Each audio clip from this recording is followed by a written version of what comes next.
Hello good morning students, आप सभी का बहुत बहुत स्वागत है पढ़ो जी में। आई होप कि आप सब बढ़िया होंगे, मज़े कर रहे होंगे और पढ़ाई तो धुन के कर रहे होंगे, एकदम गर्दा उड़ा दे रहे होंगे। ठीक है, तो चलिए आज जो हम लोग बेसिकली टॉपिक डिस्कस करने जा रहे हैं, ये क्लास 10th का चैप्टर नंबर 3 का एक टॉपिक है, that is substitution method. Chapter number 3 means pair of linear equation in two variable. पिछला क्लास में मैंने बताया था कि pair of linear equation in two variable जो इसका जो स्टैंडर्ड फॉर्म होता है बच्चों, वो होता है हमारा a1x plus b1y plus c1 is equal to 0, a2x plus b2y plus c2 is equal to 0। Means इस टाइप का हमें दो इक्वेशन दिया जाएगा। देखो इसमें वेरिएबल कितना है बच्चों, दो, तो इसीलिए इसको बोलते हैं pair of linear equation in two variable. Linear equation है, टू वेरिएबल में है और दो है, इसलिए इस चैप्टर का नाम जो रखा गया है वो रखा गया है pair of linear equation in two variable. पहले हम लोग इसको सॉल्व करने के एक मेथड देख चुके हैं, that is graphical method. Graphical method के बारे में हम डिटेल डिस्कशन कर भी चुके हैं, उस पर बेस्ड जितने भी एनसीईआरटी प्रॉब्लम्स था उसको सॉल्व भी कर चुके हैं। नेक्स्ट अभी जो हम स्टार्ट करने जा रहे हैं वो एक अनदर मेथड है उसी का, means pair of linear equation को सॉल्व करने का एक दूसरा मेथड जिसके बारे में हम डिस्कस करने जा रहे हैं, दैट इज सब्स्टिट्यूशन मेथड। इसके बाद एक और मेथड है हमारा, दैट इज एलिमिनेशन मेथड। ठीक है, ये जो बेसिकली सब्स्टिट्यूशन मेथड है हमारा, इसके बारे में देखते हैं कि ये किस टाइप से इसका यूज करेंगे। कि सब्स्टिट्यूशन मतलब क्या, सब्स्टिट्यूट करना। सब्स्टिट्यूट करना मीन्स पुट करना, वैल्यू पुट करेंगे एक्स और वाई का। यहां जो हमारा मेन टारगेट रहेगा, दो इक्वेशन गिवन रहेगा, दोनों का नेम रख देना। एक को इक्वेशन 1 बोल देना और एक को इक्वेशन 2 बोल देना, दोनों को नेमिंग कर देना और इसी नेम से हम इसको बुलाएंगे हमेशा।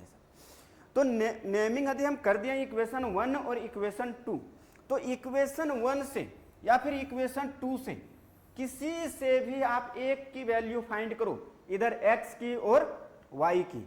मीन्स यहां से या तो x का वैल्यू फाइंड कर लो या फिर y को। x का वैल्यू फाइंड करेंगे तो y के टर्म में आएगा और y का वैल्यू फाइंड करेंगे तो x का टर्म में आएगा।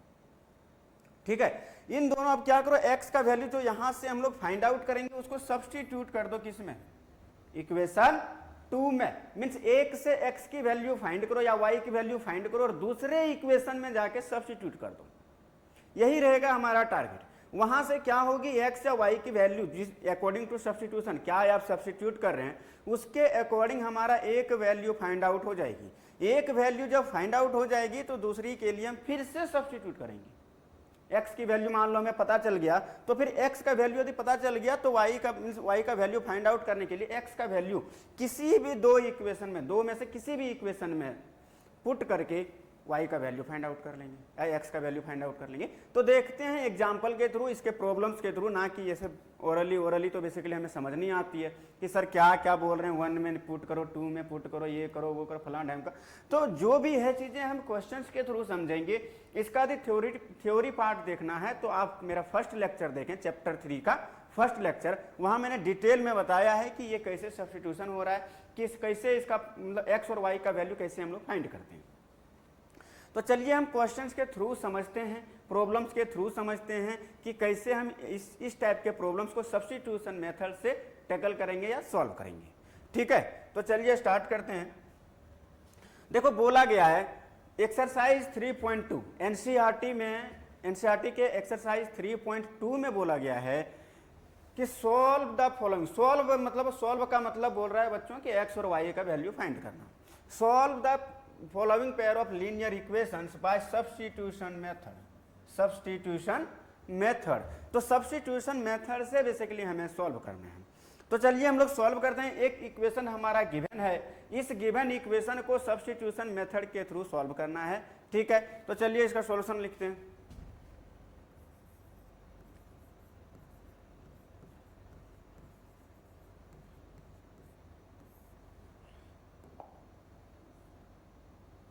सब्स्टिट्यूशन मेथड, पहले इक्वेशन का नाम दो। गिवन इक्वेशंस क्या है हमारे पास, लिखो कि given equations R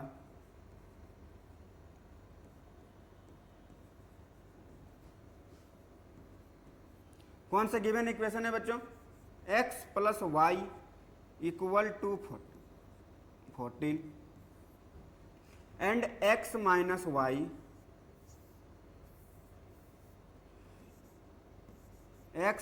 Y equal to 4। ये दो इक्वेशन था, दोनों का नाम हम लोग दे दिए, एक का इक्वेशन 1 नाम रख दिए और एक का इक्वेशन 2। अब हम क्या करेंगे, फ्रॉम इक्वेशन 1 से देखो तो x की वैल्यू फाइंड कर लो या फिर y, आप चाहें तो y की भी वैल्यू फाइंड कर सकते हैं, मैं x का वैल्यू फाइंड कर रहा हूं। तो फ्रॉम 1 से देखो तो बच्चों x की वैल्यू क्या हो जाएगी, x इक्वल टू हो जाएगी 14 और x को एक साइड, x की वैल्यू फाइंड करना विच मीन्स x ही सिर्फ एक साइड में क्या होना चाहिए, इक्वल टू के एक साइड में सिर्फ x होना चाहिए, बाकी जो भी टर्म्स एडिशन या सब्ट्रैक्शन या मल्टीप्लिकेशन या डिवीजन में है उसको राइट साइड ले जाओ। तो यहाँ y क्या था बच्चों, x का वैल्यू यदि हम फाइंड कर रहे हैं तो y क्या था, यहाँ एडिशन में है तो उधर जाएगा तो क्या हो जाएगा, उस साइड में ट्रांसपोज यदि इसका करेंगे तो क्या हो जाता है बच्चों, ये माइनस में हो जाता है, तो इसको लिख दो माइनस वाई। ये समझ में आया। अब ये समझ में आया तो अब क्या करो, देखो यहाँ एक वैल्यू, ये वैल्यू हमें फाइंड आउट हो गई, x equal to 14 minus y. Now क्या करो बच्चों, ये जो इक्वेशन x की वैल्यू हम लोग फाइंड किए हैं y के टर्म में, x की वैल्यू किस में फाइंड हो गई बच्चों, y के टर्म में, इसको पुट करो इक्वेशन 1 में। Now put x equal to 14 लिखो। नाउ पुटिंग क्या कर रहे हैं बच्चों हम लोग, x equal to 14 minus y in equation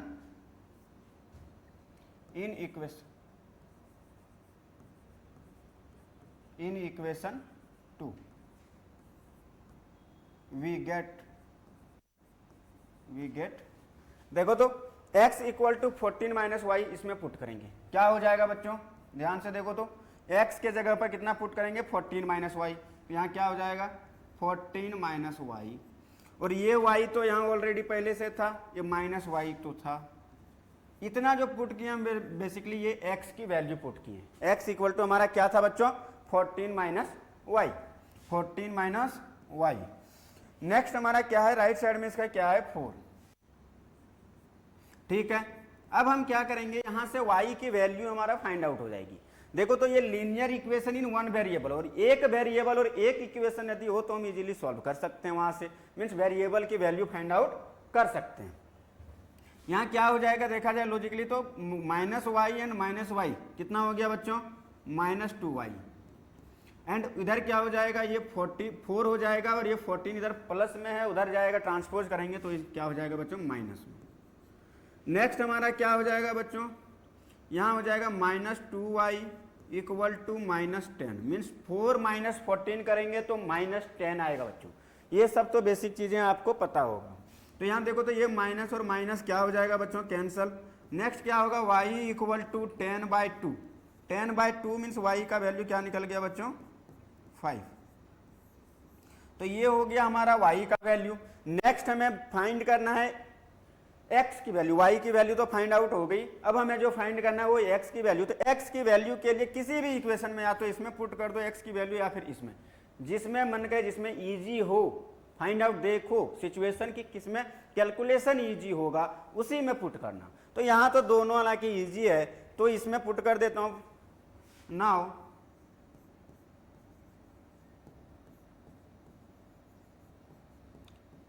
putting क्या, y equal to 5 in equation, ये EQN का मतलब इक्वेशन है बच्चों, इक्वेशन 2 या 1 किसी में पुट कर दूं, 2 वी गेट, हमें क्या मिलेगा बच्चों, इसमें पुट कर रहा हूं 2 में पुट करेंगे तो देखो तो x और y के जगह पर कितना रख दें बच्चों 5, और इधर क्या है हमारा राइट साइड में 4 था इक्वेशन 2 में। अब इक्वेशन 2 में ये आ गया तो पुट कर दो, यहाँ क्या हो जाएगा देखो तो बच्चों x इक्वल टू 4 प्लस 5, क्या इंप्लाई करेगा ये, x इक्वल टू कितना निकल गया बच्चों 9। तो ये हो गया हमारा सॉल्यूशन। हैंस यहाँ लिख दो लास्ट में। हैंस की x की वैल्यू हमें क्या फाइंड आउट हुई बच्चों, x की वैल्यू फाइंड आउट हो गई 9 एंड y की वैल्यू क्या फाइंड आउट हो गई 5। Hence x equal to 9 and y equal to 5 हमें फाइंड आउट हो गई, यही हो गया हमारा आंसर। ठीक है, x equal to 5, x equal to 9 and y equal to 5 is the solution of this pair of linear equation in two variable. ये जो pair of linear equation in two variable में था उसमें से x और y का value हम लोग फाइंड आउट कर लिए हैं by the help of substitution method. ठीक है, किस मेथड का यूज किए इसमें हम लोग, सब्स्टिट्यूशन मेथड। नेक्स्ट हम लोग देखते हैं सेम सिमिलर टाइप का क्वेश्चन है बच्चों। नेक्स्ट क्वेश्चन क्या है, देखो तो s और t में यहाँ वेरिएबल जो लिया गया है, एक वेरिएबल s है और दूसरी वेरिएबल t है। तो इसको सॉल्व करो, पहले सॉल्यूशन लिखो इसका। पहले देखो गिवन इक्वेशन बेसिकली फ्रैक्शन के फॉर्म में दिख रहा है, तो इसको एलसीएम लेके हम अपना स्टैंडर्ड फॉर्म में, जिस फॉर्म में होता है बेसिकली है ये भी स्टैंडर्ड फॉर्म, बट हम और इसको सिंप्लीफाई करके अपना स्टैंडर्ड फॉर्म में कन्वर्ट कर लेंगे। यहां देखो तो फर्स्ट इक्वेशन क्या है बच्चों, गिवन इक्वेशंस आर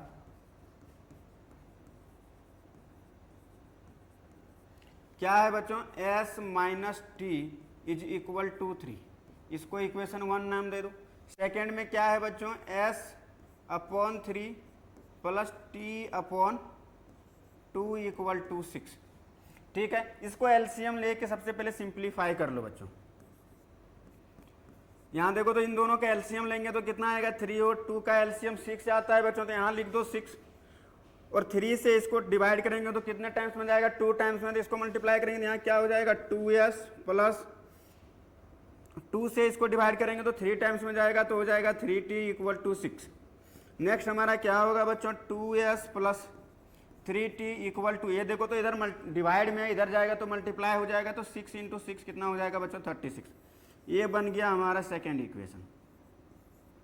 ठीक है, अब ये फर्स्ट ये बन गया और सेकेंड ये बन गया। फ्रॉम 1 से सॉल्व करो, फ्रॉम 1 से क्या करेंगे हम, s का वैल्यू फाइंड कर लेंगे t के टर्म में, s की वैल्यू फाइंड कर लेंगे हम लोग t के टर्म में।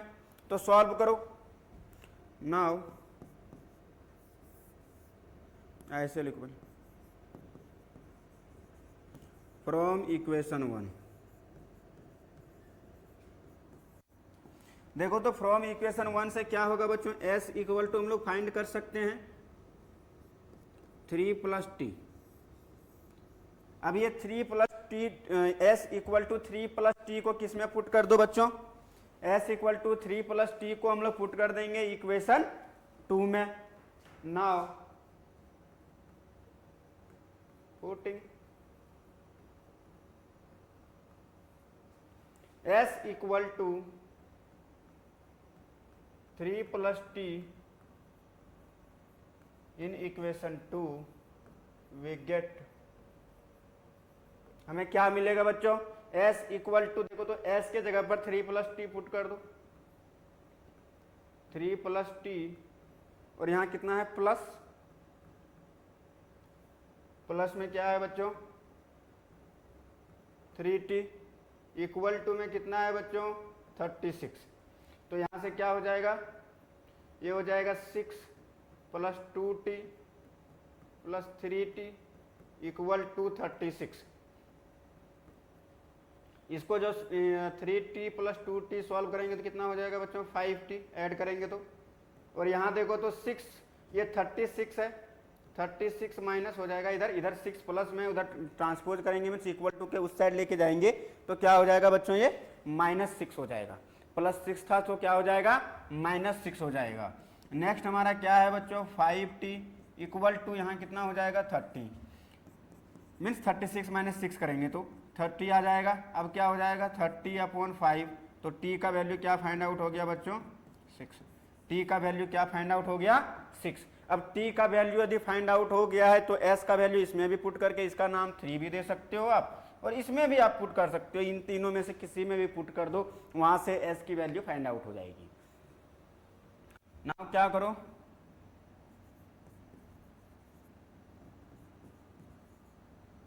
Put t equal to 6, in equation 3।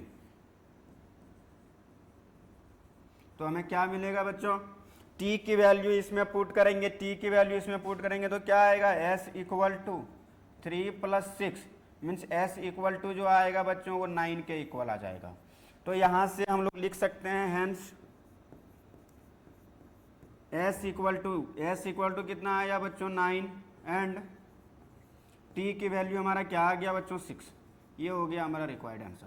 Means solution of these pair of linear equations in 2 variable is s equal to 9 and t equal to 6।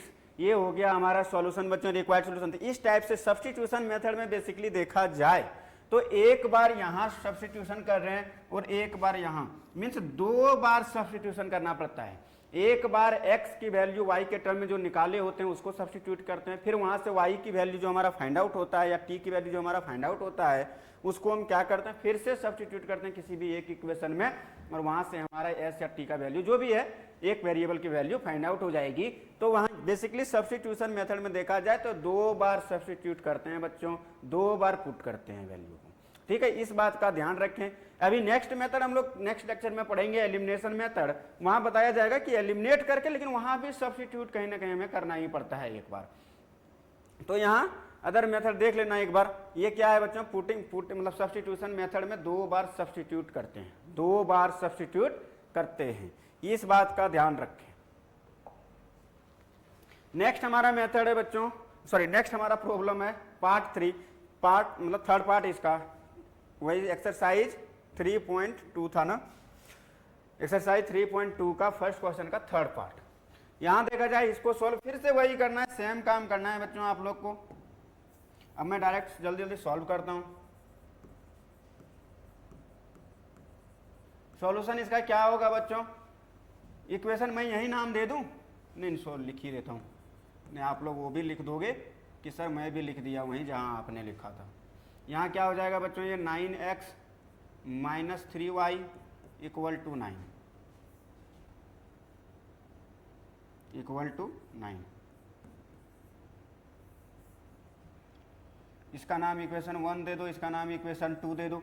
From equation 1 से बच्चों, from equation 1 से हमें क्या मिलेगा, x का value find कर लो या फिर y का वैल्यू फाइंड, x का ही वैल्यू फाइंड करो, एक को फिक्स करो। 3x इक्वल टू क्या हो जाएगा बच्चों, हो जाएगा 3 प्लस, ये y इधर नेगेटिव में है तो उधर किस में जाएगा, प्लस में चला जाएगा, माइनस में है तो प्लस में चला जाएगा, ट्रांसपोज होकर प्लस हो जाएगा। तो x का वैल्यू यदि हम लोग देखो यहाँ 3 मल्टीप्लाई में है तो इधर क्या हो जाएगा बच्चों, 3 + y/3 हो जाएगा। तो ये निकल गया हमारा x की वैल्यू, इसको इक्वेशन 3 नाम दे दो। नाउ x की इस वैल्यू को सेकेंड इक्वेशन में पुट कर दो। Now putting x equal to 3 + y/3 in equation 2। तो हमें क्या मिलेगा बच्चों, x इक्वल टू 3 + y/3 किस में पुट कर रहे हैं हम, इक्वेशन 2 में पुट कर रहे हैं। तो x की जगह पर पुट कर दो, x क्या है बच्चों 9 इंटू x की जगह पर क्या हो जाएगा 3 + y/3, और यहाँ कितना है बच्चों -3y इक्वल टू इधर कितना है 9। नेक्स्ट देखो हमारा सॉल्यूशन क्या होगा बच्चों। अब इसको यदि हम सॉल्व करेंगे, इसको जब हम सॉल्व करेंगे तो देखो तो ये 3 से 3 कैंसिल, क्योंकि दोनों में मल्टीप्लाई है बच्चों, तो यहाँ कितना हो जाएगा,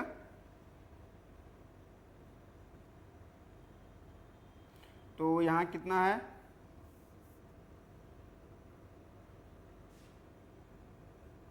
ये 9 था, इसको तो बेसिकली 3 से मल्टीप्लाई होगा तो कितना हो जाएगा बच्चों, 3 3 जा कितना होता है 9 + 3y, 9 + 3y and -3y -3y equal to क्या हो जाएगा बच्चों 9। अब देखो तो ये और ये दोनों क्या हो जाएगा बच्चों, कैंसिल आउट हो जाएगा। तो यहाँ क्या हो गया, देखो तो y की वैल्यू तो फाइंड आउट हुई नहीं थी, यहाँ क्या हो गया 9 = 9। 9 = 9 मीन्स y की वैल्यू फाइंड आउट नहीं हुई, मीन्स y के लिए हमारे पास इंडिपेंडेंट चॉइस है, मीन्स इनफाइनाइटली मैनी चॉइस है। ठीक है। इंडिपेंडेंट मीन्स वाई के लिए हम इंडिपेंडेंट है, मीन्स हम अपने वैल्यू कुछ भी ले सकते हैं वाई के लिए, मीन्स वाई का कोई भी वैल्यू ले लो, ये जो वैल्यू हो जाएगी सो क्या हो जाएगी बच्चों, सॉल्व हो जाएगी, मीन्स एक्स के हर एक वैल्यू के लिए सॉल्व हो जाएगा। मीन्स बेसिकली हम लोग बोल सकते हैं ऐसे कि यहाँ जो हमारा सॉल्यूशन मिलेगा वो बेसिकली किस टाइप का मिलेगा बच्चों, इनफाइनाइटली मैनी सॉल्यूशन मिलेगा। यदि ये दोनों इक्वेशन इक्वल हो गया, ये दोनों वैल्यू इक्वल हो गया, मीन्स एक वैल्यू इंडिपेंडेंट रहा होगा, सॉरी इनफाइनाइटली मैनी रहा होगा, एक वेरिएबल का जो वैल्यू रहा होगा। तो यहाँ से हम लोग क्या कर सकते हैं बेसिकली बच्चों, कितने सॉल्यूशंस मिल गया हमारे लिए, इनफाइनाइटली मैनी सॉल्यूशन। यदि ये दोनों इक्वल आ गया तो यहाँ से क्या हुआ, this equation has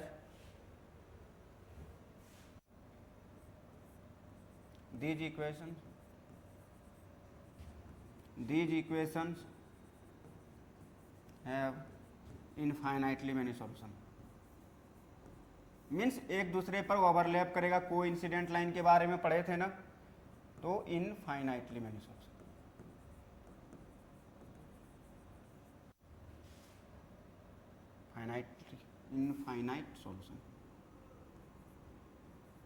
infinite solutions बच्चों। तो जब भी इस टाइप का कंडीशन आएगा कि दोनों कंडीशन को क्या करे, सेटिस्फाई करे, मीन्स इक्वल टू होल्ड कर जाए, तो ये समझ जाना कि कोइंसिडेंट लाइन बनेगा, मीन्स इसके पास, इन दोनों इक्वेशन के पास इनफाइनाइटली मैनी सॉल्यूशन। मीन्स हम लोग इसका अलजेब्राइक कंडीशन भी देखे थे, रेशियोज वाला जो कंडीशन था कि a1/a2 b1/b2 और c1/c2 के केस में क्या होता था बच्चों, इनफाइनाइट सॉल्यूशन देता था पेयर ऑफ लीनियर इक्वेशन। तो यहाँ भी जो है हमारा वही केस बनेगा, मीन्स 3/3 -1/, ये इन तीनों को डिवाइड करेंगे तो 1/3 1/3 1/3 तीनों का रेशियो इक्वल आ रहा है, मीन्स दोनों जो लाइन होगा बेसिकली वो कोइंसिडेंट हो जाएगा, वो दोनों लाइन क्या हो जाएगा बच्चों, कोइंसिडेंट हो जाएगा। तो इस केस में क्या होता है बच्चों, इस इक्वेशन के पास इनफाइनाइट मैनी सॉल्यूशन होता है। तो जो भी इस इक्वेशन मीन्स कोई भी एक्स वाई का वैल्यू लो, उसके लिए जो इसको सेटिस्फाई कर देगा वो इसको भी सेटिस्फाई कर देगा, means independent choice of x and y है हमारे पास, मीन्स इनफाइनाइटली मैनी चॉइस है हमारे पास दोनों, मीन्स एक का वैल्यू मतलब एक्स को इंडिपेंडेंट कर दो तो वाई का वैल्यू फिर से वहां से, मीन्स एक्स का वैल्यू आप ले लो अपने मन से, वाई का वैल्यू किसी भी एक इक्वेशन से सॉल्व करके निकाल लो, जो यहाँ से सॉल्यूशन मिलेगा वही सॉल्यूशन यहाँ से भी मिलेगा।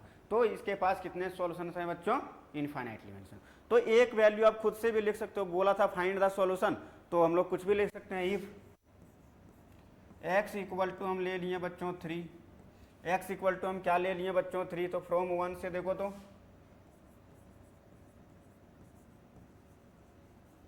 फ्रॉम 1 से x का वैल्यू यदि हम 3 ले लिए तो क्या हो जाएगा बच्चों, 3 × 3 माइनस वाई इक्वल टू 3, यहाँ क्या हो जाएगा माइनस वाई इक्वल टू 3 - 9 हो जाएगा बच्चों, ये मल्टीप्लाई होकर 9 हो जाएगा, उधर जाएगा तो नेगेटिव में हो जाएगा, तो यहाँ क्या हो जाएगा बच्चों basically minus y equal to -6, means y का वैल्यू कितना आ गया बच्चों 6, मतलब ये जो 3,6 आया है, 3,6 is the solution of given equation, given equations. ये जो हमारे पास pair of linear equations given है, इसका सॉल्यूशन 3,6 मीन्स 3,6 यहाँ भी पुट करेंगे और यहाँ भी पुट करेंगे तो वैल्यू क्या होगा, दोनों का इक्वल, मीन्स ये जो 3,6 मीन्स एक ही सॉल्यूशन, एक ही इक्वेशन से जो मीन्स ऐसा सॉल्यूशन जो एक इक्वेशन को सेटिस्फाई कर रहा है, तो वो पक्का इस केस में क्या होगा, दूसरे को भी सेटिस्फाई करेगा, क्योंकि ये दोनों लाइन जो बनी है बच्चों वो कोइंसिडेंट लाइन बनी है। ठीक है, तो यहाँ इनफाइनाइटली मैनी चॉइस, अब अपने अकॉर्डिंग एक्स और वाई का वैल्यू ले सकते हैं, मीन्स इनफाइनाइटली मैनी चॉइस है, पूरे रियल नंबर का चॉइस है आपके पास। ठीक है, तो जब भी इस केस को ध्यान रखना, जब भी इस इक्वेशन को होल्ड करेगी कोई मतलब कोई इक्वेशन इस कंडीशन को होल्ड करेगी तो इसके पास पक्का इनफाइनाइटली मैनी सॉल्यूशंस होंगे, इस बात का हमेशा ध्यान रखना। नेक्स्ट देखो बच्चों, नेक्स्ट हमारा पॉइंट में दिया गया है, इसको हम पॉइंट में भी सॉल्व कर सकते हैं और बेसिकली 10 से मल्टीप्लाई करके। बेसिकली देखा जाए इस प्रॉब्लम में देखा जाए बच्चों तो पॉइंट के बाद कितने डिजिट्स हैं, पॉइंट के बाद यहाँ भी एक ही डिजिट है नंबर में, सिर्फ न्यूमेरिकल वैल्यू देखना एक्स और वाई को छोड़ के। पॉइंट के बाद यहाँ कितने डिजिट है बच्चों, 1 डिजिट है, पॉइंट के बाद यहाँ भी 1 डिजिट और पॉइंट के बाद यहाँ भी 1 डिजिट, मीन्स 10 से यदि मल्टीप्लाई कर दें इक्वेशन 1 में, 10 से इक्वेशन 1 में यदि मल्टीप्लाई कर दें तो ये पॉइंट एलिमिनेट हो सकता है, ये पॉइंट्स जो हैं सो एलिमिनेट हो। इसको इक्वेशन 1 दे दे रहा हूँ मैं और इसको इक्वेशन 2, क्या कर रहा हूँ, मल्टीप्लाई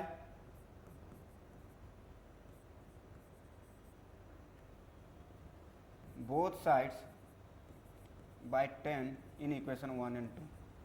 1 एंड 2 में भी देखो तो पॉइंट के बाद बेसिकली एक ही डिजिट है सारे नंबर्स में, 1 एंड 2। वी गेट क्या मिलेगा हमें बच्चों, देखो तो यदि इसमें हम 10 से मल्टीप्लाई किए तो बेसिकली क्या हो जाएगा, ये पॉइंट तो एलिमिनेट हो जाएगा और ये क्या हो जाएगा बच्चों, 2x plus 3y equal to 13। और यहाँ क्या हो जाएगा बच्चों, 4x plus 5y equal to 23। ठीक है, इसको इक्वेशन, ठीक है, इसको इक्वेशन 3 नाम दे दो और इसको इक्वेशन 4 नाम दे दो। अब इन दोनों इक्वेशन को बेसिकली सब्स्टिट्यूशन मेथड के हेल्प से सॉल्व कर लो। तो इन दोनों इक्वेशंस को हम लोग सॉल्व करेंगे तो सबसे पहले कहाँ से सॉल्व करेंगे बच्चों, फ्रॉम 3 से। फ्रॉम इक्वेशन 3 से हम x का वैल्यू सॉल्व करेंगे तो देखो अब मैं डायरेक्ट लिख रहा हूँ, x का वैल्यू सबसे पहले 3y उधर जाएगा, ये प्लस में है तो इधर जाएगा, किस में चला जाएगा बच्चों, माइनस में। तो यहाँ क्या हो जाएगा 13 माइनस 3y, और इसके साथ जो मल्टीप्लाई में है x के साथ वो किस में चला जाता है बच्चों, 2y में, सॉरी डिवाइड में चला जाता है। जो मल्टीप्लाई में है वो कहाँ चला, किस में चला जाता है, डिवाइड में। तो ये इक्वेशन हमारा क्या हो गया, 5 मान लो इसको। अब इस x की वैल्यू को इसमें पुट करो इक्वेशन 4 में। Now putting x equal to 13 minus 3y upon 2 in equation 5, we get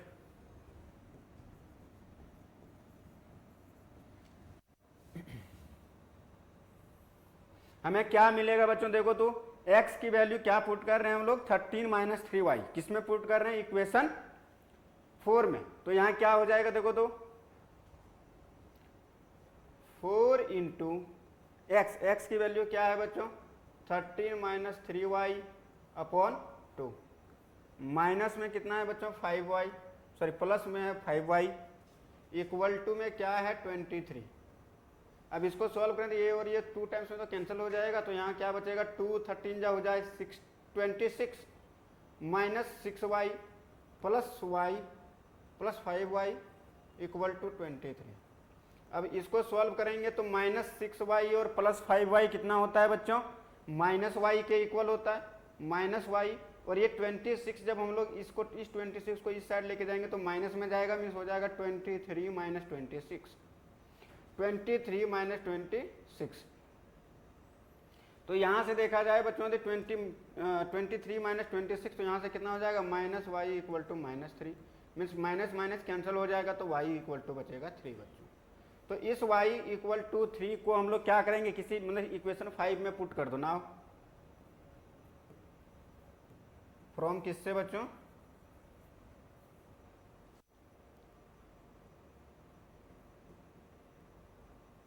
from equation 5। From equation 5 से हमें क्या मिलेगा, देखो तो इजी होगा ये। फ्रॉम इक्वेशन 5 से हम लोग क्या करेंगे बच्चों, पुट कर दो y का वैल्यू, यहाँ क्या हो जाएगा, x equal to 13 minus y का वैल्यू क्या पुट कर दें, 3, मीन्स 3 इंटू 3 अपॉन में क्या हो जाएगा बच्चों 2। इसको सॉल्व करेंगे तो होगा 13 माइनस 9/2, मीन्स जब हम लोग इसको सॉल्व करेंगे तो हो जाएगा 4 अपॉन 2 इज इक्वल टू 2। तो हैंस हमारा सॉल्यूशन क्या बन गया बच्चों, hence x equal to 2 and y equal to 3, ये हमारा हो गया रिक्वायर्ड सॉल्यूशन, आंसर हो गया। ठीक है, x equal to 2 and y equal to 3 हमारा क्या आ गया बच्चों, सॉल्यूशन आ गया। तो इस टाइप से हमें सॉल्यूशन, हमेशा सब्स्टिट्यूशन मेथड में फिक्स्ड पैटर्न को फॉलो करो और सॉल्यूशन फाइंड करो। एक का वैल्यू मींस x का वैल्यू, जैसे हम लोग यहाँ निकाल लिए बच्चों, x का वैल्यू फाइंड आउट कर लिए और x की जो वैल्यू फाइंड आउट किए हैं y के टर्म में, उसको इक्वेशन 4 में पुट किए। इक्वेशन 4 में पुट करने के बाद वहां से y की वैल्यू फाइंड आउट हो जाती है और y की वैल्यू फाइंड आउट होने के बाद किसी भी इक्वेशन में, चाहे 3 4 5 किसी में भी पुट करके आप वहां से x की वैल्यू फाइंड कर सकते हैं। तो जो x की वैल्यू और y की वैल्यू जो फाइंड आउट हुई वही उसका सॉल्यूशन हो जाता है। सॉल्यूशन सही है या गलत, इसको यदि चेक करना है तो बेसिकली इक्वेशन में पुट करके, दोनों इक्वेशन में पुट करके देखना कि कंडीशन को सेटिस्फाई कर रहा है या नहीं। तो x इक्वल टू 2 जैसे यहाँ पुट करेंगे, x इक्वल टू 2 तो यहाँ हो जाएगा 0.4, और y इक्वल टू यदि हम 3 पुट करेंगे तो यहाँ हो जाएगा 0.9। तो इन दोनों को ऐड करेंगे तो देखो 1.3 आ जा रही है, तो ये कंडीशन सेटिस्फाई कर जा रहा है। नेक्स्ट यहाँ यदि हम पुट करेंगे 2 को तो हो जाएगा ये बच्चों 0.8, और यहाँ यदि 3 को पुट करेंगे तो 1.5 हो जाएगा, 1.5 हो जाएगा बच्चों।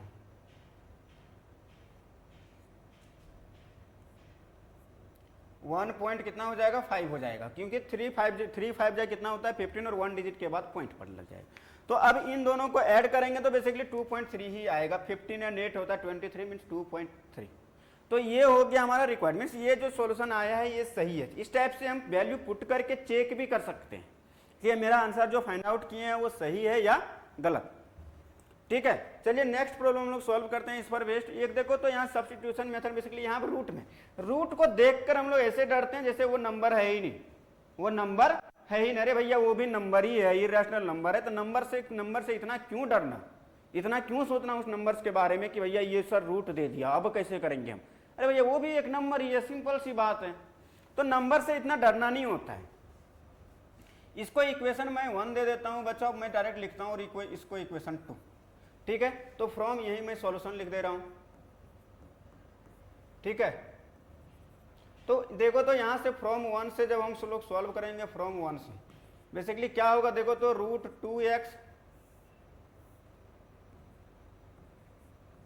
√2x इक्वल टू में √3y को उधर लेके जाएंगे तो हो जाएगा -√3y। अब x की वैल्यू हम फाइंड करेंगे बच्चों तो क्या हो जाएगा -√3 अपॉन √2y। ये हो गई हमारी x की वैल्यू, सॉरी हाँ x की वैल्यू y के टर्म में, इसको इक्वेशन 3 मान लो। नाउ पुटिंग कर दो फिर से,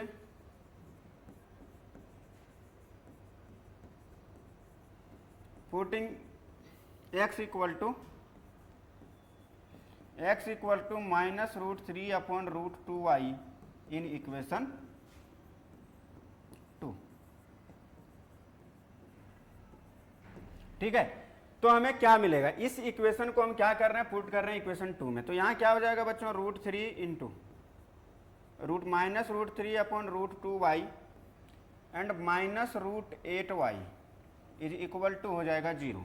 अब इसको जब सॉल्व करेंगे बच्चों तो क्या आएगा, देखो तो √3 और √3 मल्टीप्लाई होता है तो √3 का स्क्वायर कितना हो जाता है बच्चों 3 के इक्वल हो जाता है। तो √3 तो यहाँ क्या हो जाएगा माइनस तो रहेगा और यहाँ होगा 3√2 और यहाँ देखो तो -√8 और y देखो तो दोनों में यहाँ भी y है और यहाँ भी y को कॉमन ले लिए तो हो जाएगा 0। ये दोनों आपस में इक्वल तो है नहीं, ये दोनों 3 अपॉन √2 और √8 आपस में इक्वल नहीं है बच्चों, नहीं है, which means y equal to यहाँ हम लोग लिख सकते हैं y इक्वल टू 0 अपॉन यहाँ पूरा ये टर्म क्या है बच्चों मल्टीप्लाई में है तो उसको नीचे ले आओ तो यहाँ क्या हो जाएगा -3 अपॉन √2 -√8।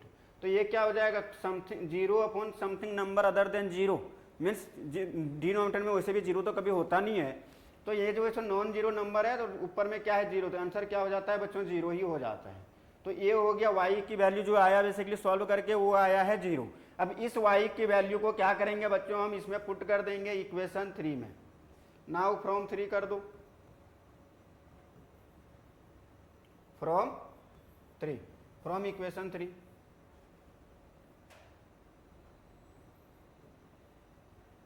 फ्रॉम इक्वेशन 3 तो हमें क्या मिलेगा बच्चों, अब 3 में जब हम पुट करेंगे y की वैल्यू 0 तो क्या हो जाएगा x equal to -√3 upon √2 into y की वैल्यू क्या हो जाएगा बच्चों 0। तो यहाँ क्या हो जाएगा ये समथिंग नंबर समथिंग इंटू 0 क्या हो जाता है बच्चों 0 ही हो जाता है। तो ये क्या हो गया बच्चों x की भी वैल्यू क्या आ गया बच्चों 0 ही आ गया, x की भी वैल्यू क्या आ गया।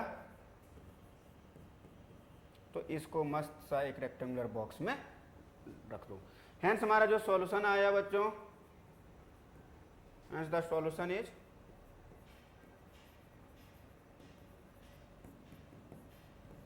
x equal to 0 and y equal to 0। ये हो गया हमारा आंसर।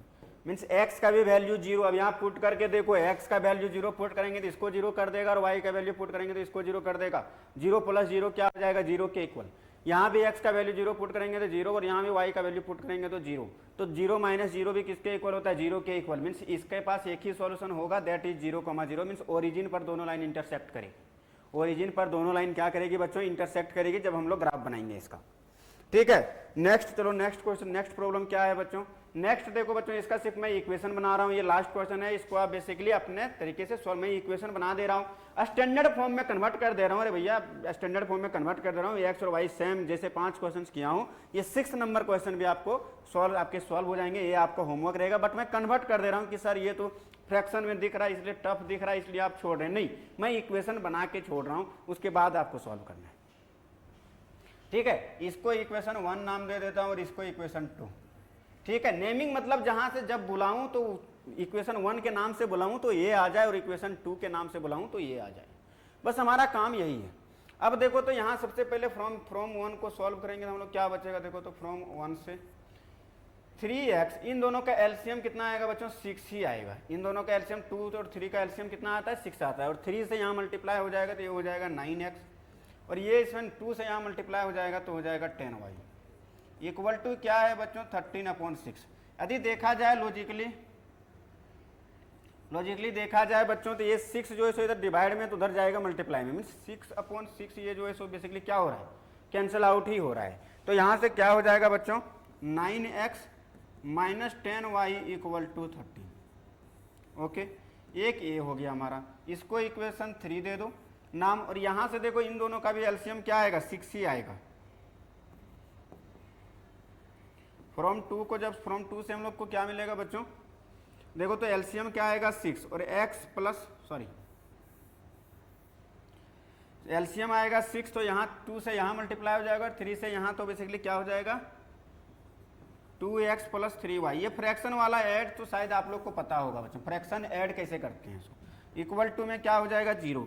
तो यहाँ क्या हो जाएगा? 2x plus 3y equal to 6 into 0। ये 6 इधर मल्टीप्लाई में है, उधर जाएगा तो क्या हो जाएगा बच्चों? सॉरी, इधर डिवाइड में है तो उधर जाएगा तो क्या हो जाएगा? ये मल्टीप्लाई 0 इंटू 6 हो जाएगा, तो 0 ही बेसिकली हो जाएगा।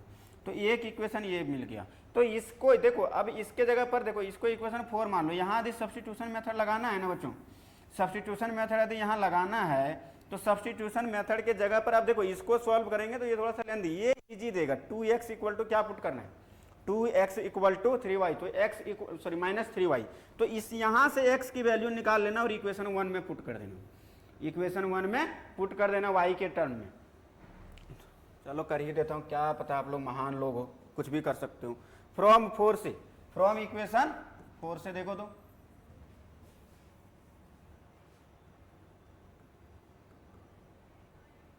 from equation 4 we get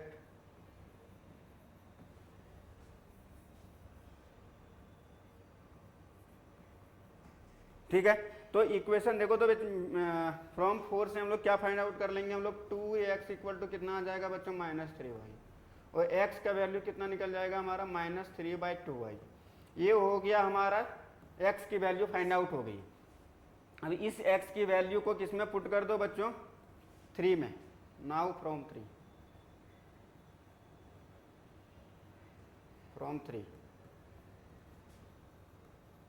देखो तो फ्रॉम 3 से हम लोग क्या करेंगे? 9 इंटू एक्स के जगह पर कितना रखना है?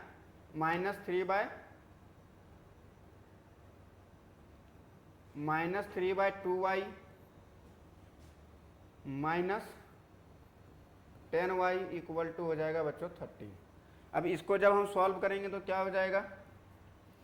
9 3 जा 27 means -27/2y minus 10y is equal to 13।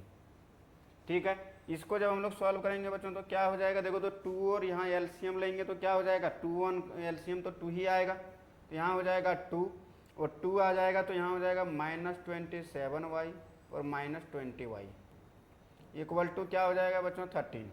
अब इन दोनों का जब हम ऐड करेंगे 20 तो यह आ जाएगा 47 -47 y इक्वल टू में जो आएगा बच्चों वो आ जाएगा 26। तो y की वैल्यू जो आएगा बच्चों वो क्या आएगा? 26/47, और वो भी माइनस में।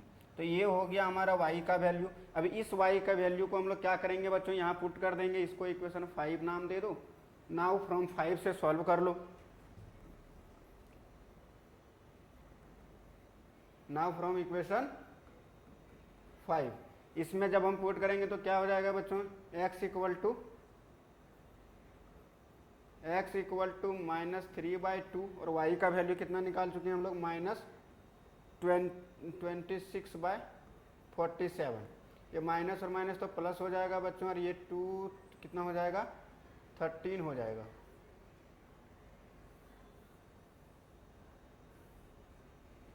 यहाँ क्या था बच्चों, -3/2 और इंटू में क्या हो जाएगा, -26/47 ये हो जाएगा बच्चों।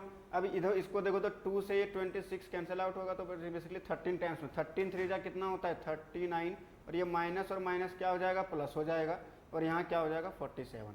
तो ये हो गया हमारा रिक्वायर्ड आंसर, x की वैल्यू 39/47 और y की वैल्यू -26/47। ठीक है, जब इसको हम लोग सॉल्व करेंगे बच्चों तो ये हमारा आंसर आएगा। ठीक है, तो इस टाइप का वैल्यू को हम लोग क्या करेंगे बच्चों, इसे इजीली हम लोग सॉल्व कर सकते हैं और देख सकते हैं कि ये सेटिस्फाई कर रहा है या नहीं कर रहा है। ठीक है, 2x + 3y। ठीक है, ठीक है, नेक्स्ट देखो बच्चों, नेक्स्ट हमारा क्या है, वही सब्स्टिट्यूशन मेथड पर। ये पहले x और y का वैल्यू फाइंड करना है, और x और y का वैल्यू फाइंड करके इसमें क्या करना है बच्चों, पुट करना है। बेसिकली फाइंड हमें जो करने के लिए बोला गया है वो m की वैल्यू को फाइंड करने के लिए बोला गया है। क्या बोला गया है कि m का वैल्यू फाइंड करो, m फाइंड करने के लिए बोला गया, और m यहाँ है। लेकिन उससे पहले हमें दो इक्वेशन की वैल्यू, एक इक्वेशन ये है और एक इक्वेशन ये है, तो इन दोनों के हेल्प से हम x और y का तो वैल्यू फाइंड आउट कर सकते हैं सब्स्टिट्यूशन मेथड के हेल्प से। और जब उसकी वैल्यू एक बार हम लोग फाइंड कर लिए बच्चों, x और y का वैल्यू यदि हम फाइंड कर लिए तो फिर x और y का वैल्यू इसमें पुट करके हम लोग m का वैल्यू फाइंड आउट कर सकते हैं। तो यहाँ क्वेश्चन इजी है, क्वेश्चन इजी लग रहा होगा आप लोग को, यदि सब्स्टिट्यूशन मेथड आपको समझ में आया होगा कि सब्स्टिट्यूशन बार बार कैसे करते हैं सब्स्टिट्यूशन, यदि वो चीजें समझ में आ गया होगा तो अब चीजें क्या लग रहा होगा बच्चों, इजी लग रहा होगा। तो सॉल्यूशन लिखो।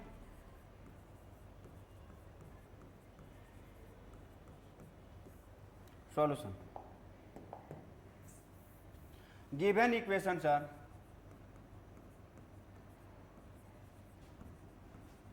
गिवन इक्वेशन क्या है हमारे पास, फर्स्ट है हमारे पास 2x + 3y = 11, एंड सेकेंड हमारा क्या है बच्चों, 2x - 4y = -24। ये इक्वेशन 1 नाम दे दो बच्चों, इसका इक्वेशन 2 नाम दे दो। फिर से वही फ्रॉम इक्वेशन 1 से x का वैल्यू फाइंड करूं, फ्रॉम इक्वेशन 1 क्या हो जाएगा बच्चों, 2x = बेसिकली हो जाएगा 11 - 3y, मीन्स ये +3y को हम लोग क्या किए बच्चों, उधर लेके चले गए, राइट साइड में चले गए, तो फिर क्या हो जाएगा, ये माइनस में, इधर प्लस में था तो उधर में क्या, उधर किस में चला गया बच्चों, माइनस में चला गया है, नेगेटिव में चला गया। तो x = क्या हो जाएगा बच्चों, 11 - 3y/2। ये हो गया हमारा x का वैल्यू।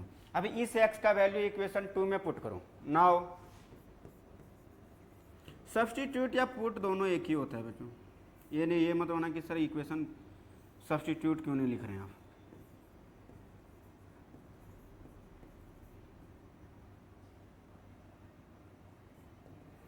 सब्स्टिट्यूट x = 11 - 3y/2 इन इक्वेशन 2। इक्वेशन 2 में पुट करेंगे तो क्या हो जाएगा बच्चों, 2 टाइम्स x की वैल्यू क्या है, 11 - 3y/2, और यहाँ क्या है -4y = -24।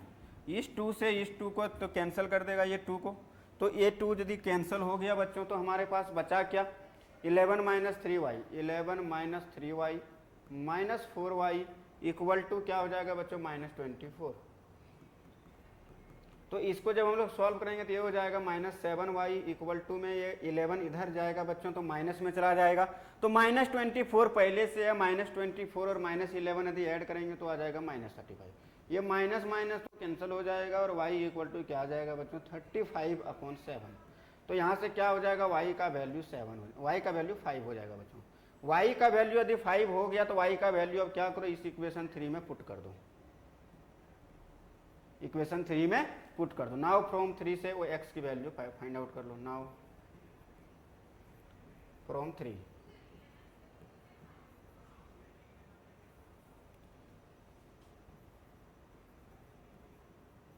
वी गेट, हमें क्या मिलेगा बच्चों फ्रॉम 3 से देखो तो यहाँ क्या हो जाएगा x इक्वल टू हो गया 11 माइनस 3 इंटू 5/2। तो इसको जब हम लोग सॉल्व करेंगे बच्चों तो क्या आ जाएगा 11 माइनस 15 मीन्स -4/2। तो x का वैल्यू जो आया बच्चों सो आया -2।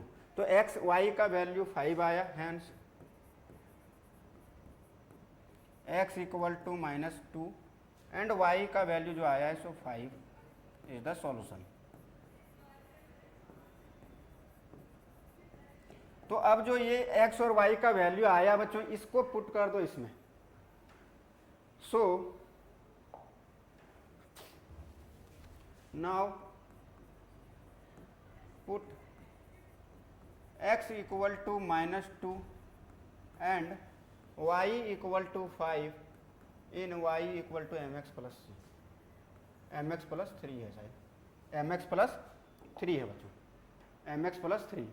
तो इसमें पुट कर दें x equal to -2 and y का वैल्यू 5, ठीक है। तो इसमें पुट करेंगे y का वैल्यू 5, तो y का वैल्यू क्या हो जाएगा बच्चों 5 equal to m into -2 equal to plus में क्या है बच्चों 3। इसको जब हम लोग सॉल्व करेंगे तो क्या हो जाएगा इस 3 को पहले इधर इस माइनस यहाँ क्या हो जाएगा बच्चों -2m आएगा, -2m को इधर ले आओ क्या हो जाएगा माइनस ये हो जाएगा 2m प्लस में आ जाएगा और ये 5 को उधर ले जाएंगे तो क्या हो जाएगा बच्चों 3 माइनस 5। तो यहाँ से क्या हो जाएगा m इक्वल टू -2/2। तो आंसर क्या हो जाएगा बच्चों m इक्वल टू -1। तो ये जो आया ये हमारा आंसर आ गया m का वैल्यू। m का वैल्यू ही बेसिकली हमें फाइंड करने के लिए बोला गया था। तो m का वैल्यू क्या फाइंड आउट हो गया बच्चों। तो इस टाइप से substitution method is the best method. यदि आपको मेंशन नहीं, सब्स्टिट्यूशन मेथड में गलत होने का चांसेस बहुत कम है। तो यदि मेथड मेंशन नहीं किया है, उसने बोला है solve the pair of linear equation, means 2 equation given है और सॉल्व करने के लिए बोल रहा है, तो बेस्ट मेथड हमारा सब्स्टिट्यूशन मेथड का ही यूज करें, इजी रहेगा, मींस कैलकुलेशन मिस्टेक होने का चांस कम है। एलिमिनेशन मेथड भी बेसिकली इजी ही होता है। प्रॉब्लम देखो दोनों मेथड, एलिमिनेशन मेथड और सब्स्टिट्यूशन मेथड, टफनेस यदि बढ़ाना चाहेगा किसी में तो बढ़ा सकता है वो, ठीक है। कैलकुलेशन बढ़ाना चाहेगा तो वो बढ़ा सकता है, नहीं तो फिर इजीली सॉल्व हो जाता है, ठीक है। दोनों मेथड में से किसी भी मेथड जो जिस भी मेथड से आपको इजी लगे, जिस मेथड से आपको दिखे उस मेथड का यूज कर सकते हैं। तो डिपेंड करता है कि क्वेश्चन किस टाइप का पूछा गया है और आइडेंटिफाई आप एट ए टाइम एग्जाम के टाइम में आप आइडेंटिफाई कर पा रहे हैं या नहीं कि ये ईजी है या टफ, ठीक है। यदि आप आइडेंटिफाई कर ले रहे हैं तो फिर आपका इजीली सॉल्व हो जाएगा। नेक्स्ट देखो बच्चों,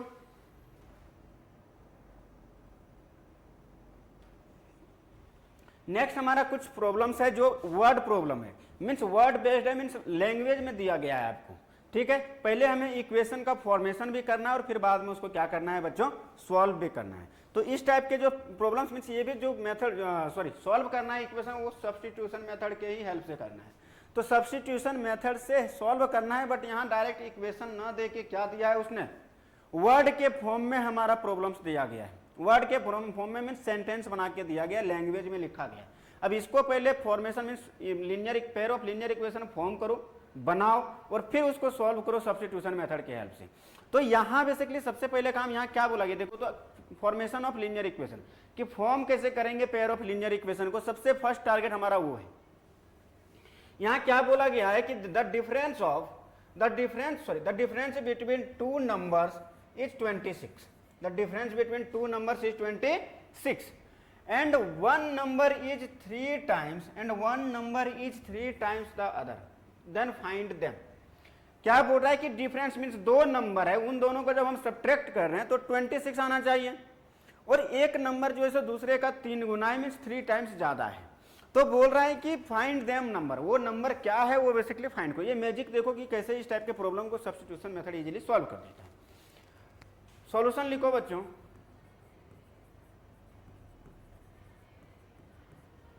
सॉल्यूशन देखो, यहां सबसे पहले फर्स्ट कंडीशन क्या बोला कि टू नंबर्स तो मैं तो एक को x मान लेता हूं और दूसरे को y। Let two numbers are, late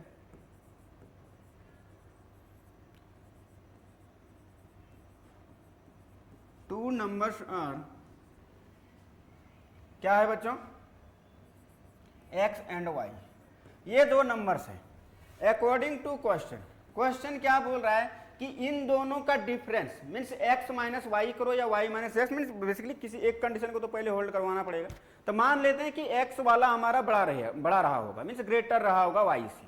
तो x वाला यदि बड़ा नंबर रहा होगा तो x माइनस वाई जो रहा होगा वो बेसिकली कितना हुआ होगा, 26।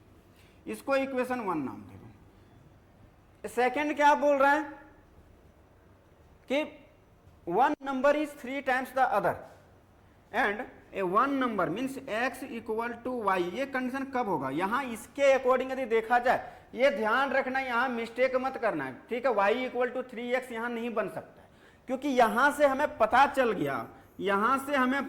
गया कि x नंबर जो है वो ग्रेटर देन y है। मीन्स x जो है वो नंबर हमारा बड़ा वाला है, बड़ा नंबर है, वो लार्ज नंबर है, देन वो लार्जर नंबर मतलब greater than y, x is greater then y। यदि ग्रेटर नंबर है तो ग्रेटर नंबर यहां भी क्या रहा होगा, ग्रेटर ही रहा होगा। तो मीन्स बोल रहा है कि 3 टाइम्स ज्यादा है, मीन्स x जो है यदि x 9 है तो y कितना है, 3। और इन दोनों को हम इक्वल बनाना चाह रहे हैं। हम क्या बनाना चाह रहे हैं बच्चों, इक्वल। तो इक्वल कब बनेगा, जब छोटे नंबर में से हम क्या करेंगे, छोटे नंबर में हम 3 से मल्टीप्लाई करेंगे। मीन्स छोटे नंबर में यदि हम 3 से मल्टीप्लाई कर दिए तो ये दोनों नंबर क्या हो जाएगा, इक्वल। तो यहां भी वही है, छोटा नंबर y है और बोल रहा है कि जो बड़ा वाला नंबर है वो 3 टाइम्स ज्यादा है। मीन्स छोटे वाले में जब हम 3 से मल्टीप्लाई कर देंगे तो दोनों क्या हो जाएगा, इक्वल हो जाएगा। तो यहां से क्या हो गया बच्चों, x equal to 3y, x equal to 3y। तो एक इक्वेशन हमारा ये बन गया 2। यहां तो डायरेक्ट सब्स्टिट्यूशन मेथड लगाओ फ्रॉम 1, देखो तो पुट कर दो x की वैल्यू 3y इन इक्वेशन 1।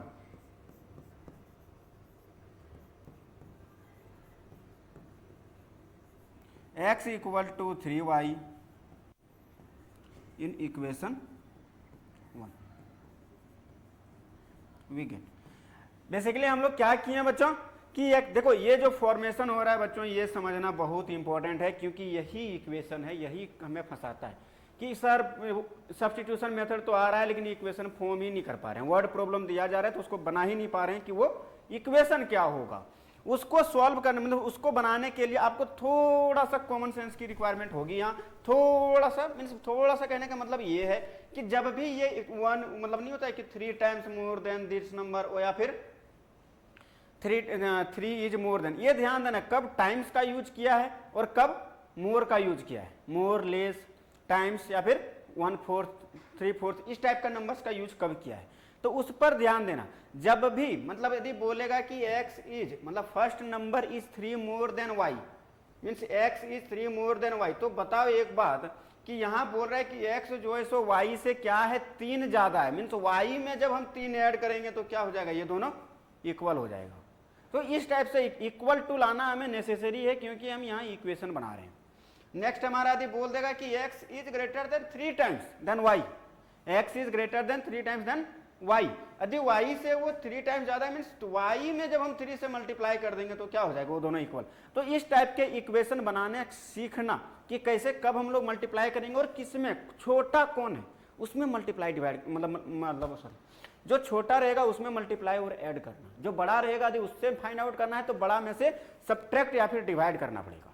तो एडिशन और मल्टीप्लीकेशन हमारे लिए इजी होता है थोड़ा सा, ठीक है। इस चीज का ध्यान रखना। तो नेक्स्ट हमारा क्या है, अब इस इक्वेशन को हम लोग x इक्वल टू 3y को किसमें पुट कर रहे हैं,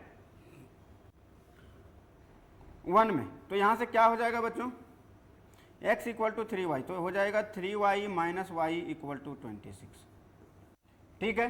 x equal to means 3y minus y कितना होता है बच्चों, 2y, 2y इक्वल टू 26, मतलब y इक्वल टू कितना निकल गया बच्चों 13। y इक्वल टू कितना निकल गया, फाइंड आउट क्या हो गया हमारा 13। अब y equal to 13 find out हो गया तो किसको किस में पुट कर दो, इक्वेशन 2 में। Now from 2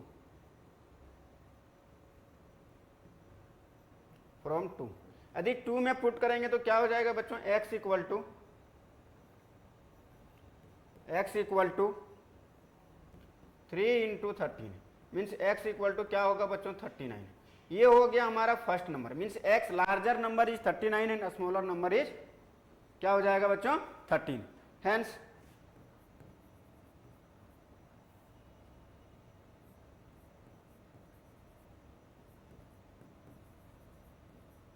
one number is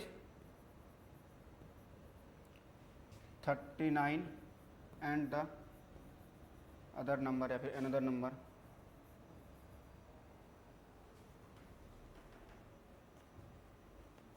and other number is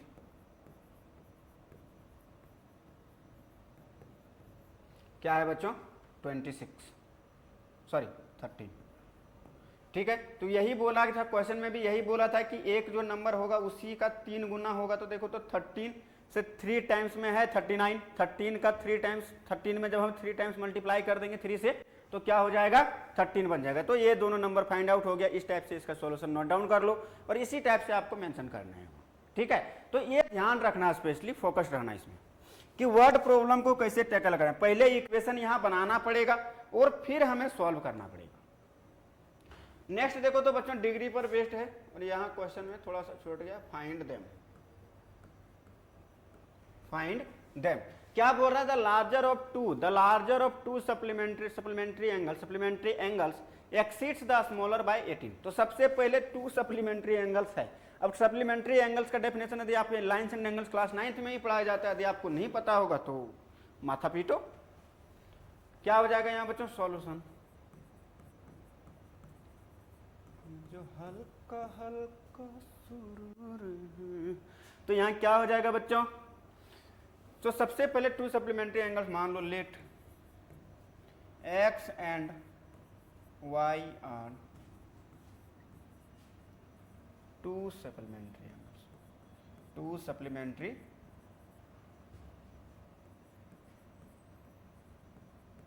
angles. ठीक है, तो अकॉर्डिंग टू क्वेश्चन यदि दोनों सप्लीमेंट्री एंगल्स है तो पहले सबसे पहले कंडीशन x प्लस वाई, दोनों एंगल का सम कितना होगा 180 होगा। कितना होगा बच्चों 180। अब इसमें बोला गया है कि एक नंबर जो है लार्जर नंबर वो स्मॉलर से कितना ग्रेटर है, कितना एक्सीड कर रहा है। एक्सीड करना मीन्स ज्यादा होना, कितना ग्रेटर है 18। मतलब फिर से जो अभी बता रहा था मैं, तो x और y को इक्वल करना चाह रहा हूं तो दोनों साइड हम लोग ऐड कर सकते हैं, या तो इधर या तो उधर। तो डिपेंड कर रहा है कि आप किसको लार्जर एंगल सपोज कर रहे हैं। यदि लार्जर एंगल आप x को सपोज कर रहे हैं तो फिर y में हमें 18 ऐड करना पड़ेगा, या फिर y को यदि आप लार्जर एंगल सपोज कर रहे हैं तो फिर x में ऐड करना पड़ेगा। तो लार्जर एंगल इज x, यहां लिख लो नहीं होता है तो, वेयर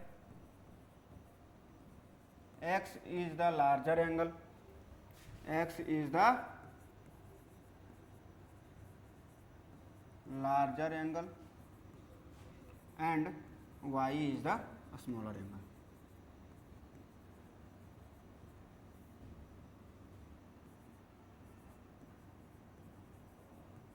स्मॉलर एंगल। अब सेटिस्फैक्शन मिल गया।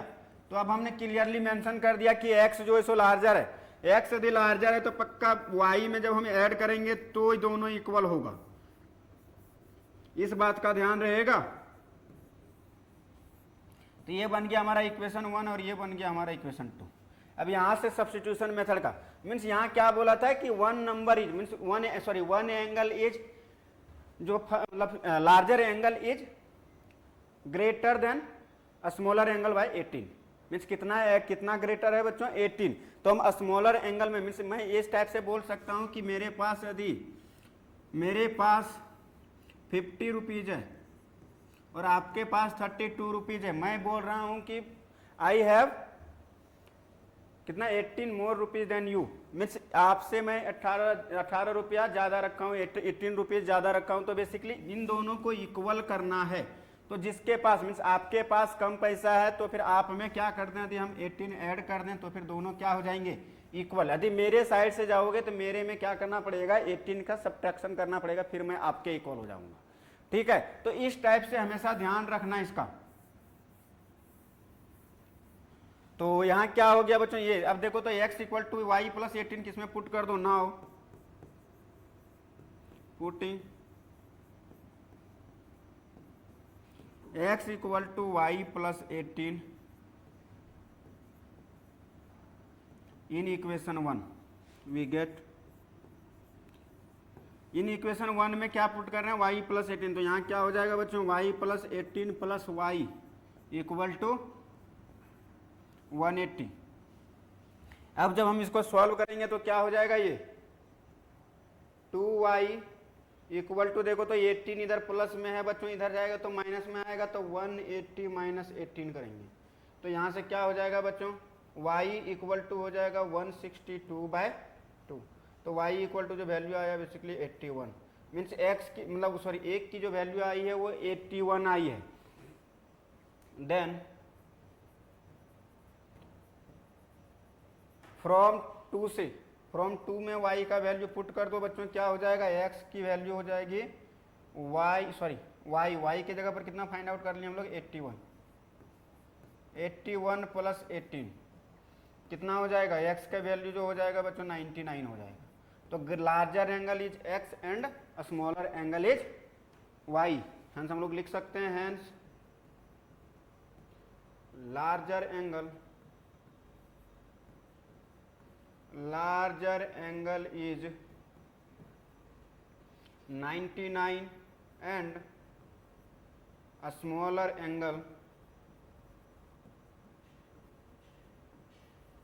Angle is 81। These are the angles to satisfy this given condition। Means ये दोनों एंगल है 99, एक्स को मीन्स लार्जर एंगल 99 और स्मॉलर एंगल 81 डिग्री होगा, तब ये जो गिवन कंडीशन है इसको सेटिस्फाई कर देगा। मीन्स इन दोनों का सम कितना हो रहा है, 81, और इन दोनों का डिफरेंस जो हो रहा है, सो बेसिकली इन दोनों का सम मीन्स 19 प्लस 81 ऐड करेंगे तो 180 बन जा रहा है, मीन्स सप्लीमेंट्री एंगल बन जा रहा है, और सप्लीमेंट्री एंगल बन जा रहा है तो, और दूसरा कंडीशन जो बोला था कि दोनों का difference means larger angle is 18 greater than smaller, तो यहाँ क्या है, स्मॉलर एंगल 81 है और लार्जर एंगल 19, इन दोनों को सब्ट्रैक्ट करो, देखो 18 का डिफरेंस आ जाएगा, तो लार्जर एंगल यहाँ कितना ज़्यादा हो गया बच्चों, 18, मीन्स कंडीशन को सेटिस्फाई कर गया, मतलब ये क्या हो गया, रिक्वायर्ड सॉल्यूशन। तो ये इस टाइप से हमें वर्ड प्रॉब्लम को पहले क्या बनाना है बच्चों, इक्वेशन बनाना है, और इक्वेशन बना के फिर हमें क्या करना है, सॉल्यूशन फाइंड करना है।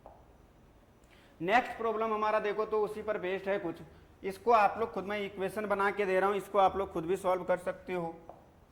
कितने क्वेश्चन हैं हमारे पास टोटल बच्चों, 6 क्वेश्चन हैं, 6 क्वेश्चन हैं। उसके बाद हम लोग एलिमिनेशन मेथड पर नेक्स्ट क्लास में जाएंगे। हमारे पास 6 प्रॉब्लम्स है और हम लोग 3rd तक पहुंच गए हैं। ठीक है, ठीक है, तो 3rd प्रॉब्लम देखो तो क्या बोल रहा है बच्चों, यहाँ समझना, यहाँ क्या बोल रहा है, the coach of A cricket team, एक क्रिकेट टीम का एक कोच क्या करता है, बाय करता है क्या, 7 बैट्स एंड 6 बॉल्स, 6 बॉल उसने क्या किया, एक बार शॉप गया और वहां से 7 बैट्स एंड 6 बॉल्स खरीद के लाया, कितने रुपये में, 3800 रुपीज में खरीद के लाया 7 बैट्स एंड 6 बॉल्स। लेटर बाद में सी बाय क्या कितना किया, सी बाय 3 बैट्स एंड 5 बॉल्स, वो भी कितने रुपीज में, 1750, मीन 17.5 रुपीज में, कितने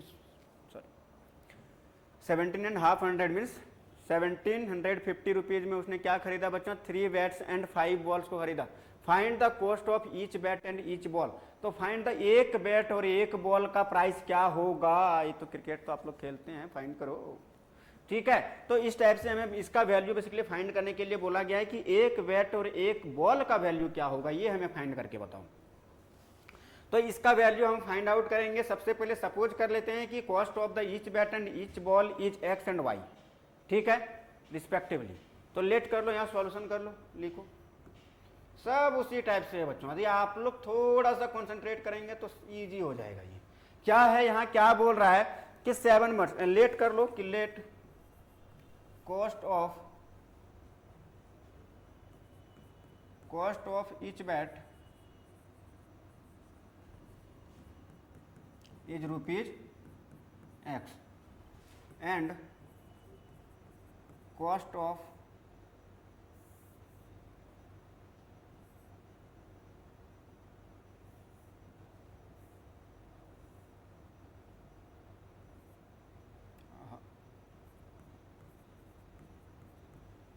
and cost of each ball is rupees y. ठीक है, एक बैट का कॉस्ट जो है सो एक्स रुपीज है और एक बॉल का कॉस्ट जो है सो वाई रुपीज है। अब ये बताओ अकॉर्डिंग टू क्वेश्चन, यदि अकॉर्डिंग टू क्वेश्चन देखा जाए बच्चों तो क्या है, बेसिकली एक बैट का कॉस्ट कितना है, x rupees.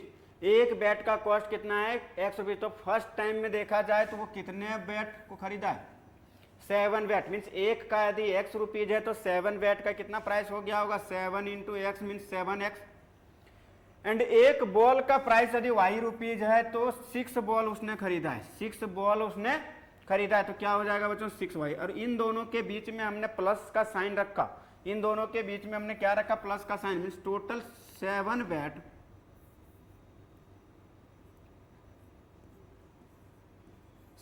Bat and 6 balls को खरीदा तो उसको कितना रुपया मिल गया बच्चों, सॉरी कितना रुपया पे करना पड़ा उसको, 3800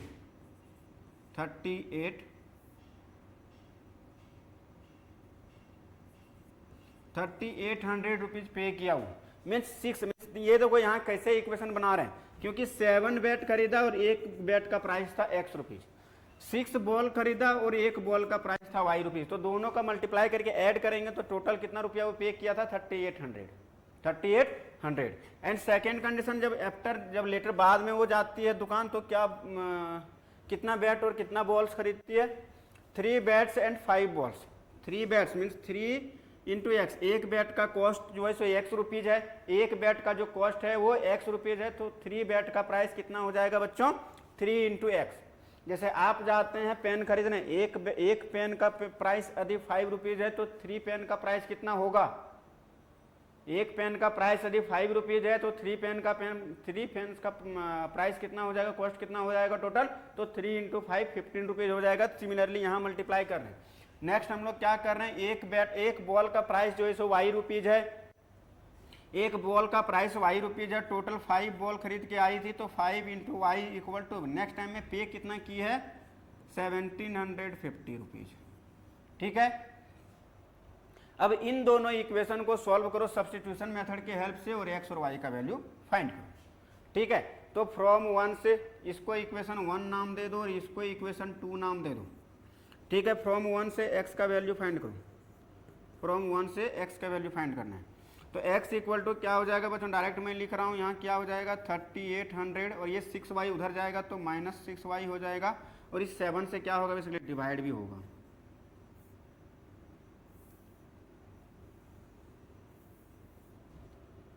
तो यहाँ हो जाएगा बच्चों 3800 माइनस 6y अपॉन में 7। ये बन गया हमारा x का वैल्यू फाइंड। अब x का वैल्यू इसको क्या करो, पुट करो इक्वेशन 2 में। Now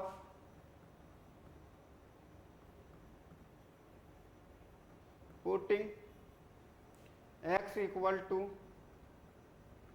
3800 minus 6y upon 7 in equation 2, in equation 2। यदि हम 2 में पुट करेंगे बच्चों तो क्या हो जाएगा, ये हो जाएगा 3 इंटू 3800 माइनस 6y अपॉन में 7 और क्या हो जाएगा plus 5y equal to 1750 rupees. ठीक है, तो यहाँ से जब हम लोग सॉल्व करेंगे इसको तो ये कितना हो जाएगा बच्चों, ये 38 3 जा कितना होता है 8 3 जा 24 एंड 3 3 जा 9 एंड 2 11 माइनस हो जाएगा 18y और यहाँ हो जाएगा प्लस में ये कितना हो जाएगा बच्चों 35, 7 5 जा 35y, 35y इक्वल टू में क्या हो जाएगा बच्चों, ये 5 से इधर भी मल्टीप्लाई हो जाएगा तो हो जाएगा 50, ये हो जाएगा 0, 5 5 जा 25, 5 7 जा 35, 37 एंड 3 सॉरी 8, 5 1 जा 5 एंड 3 8, ठीक है। तो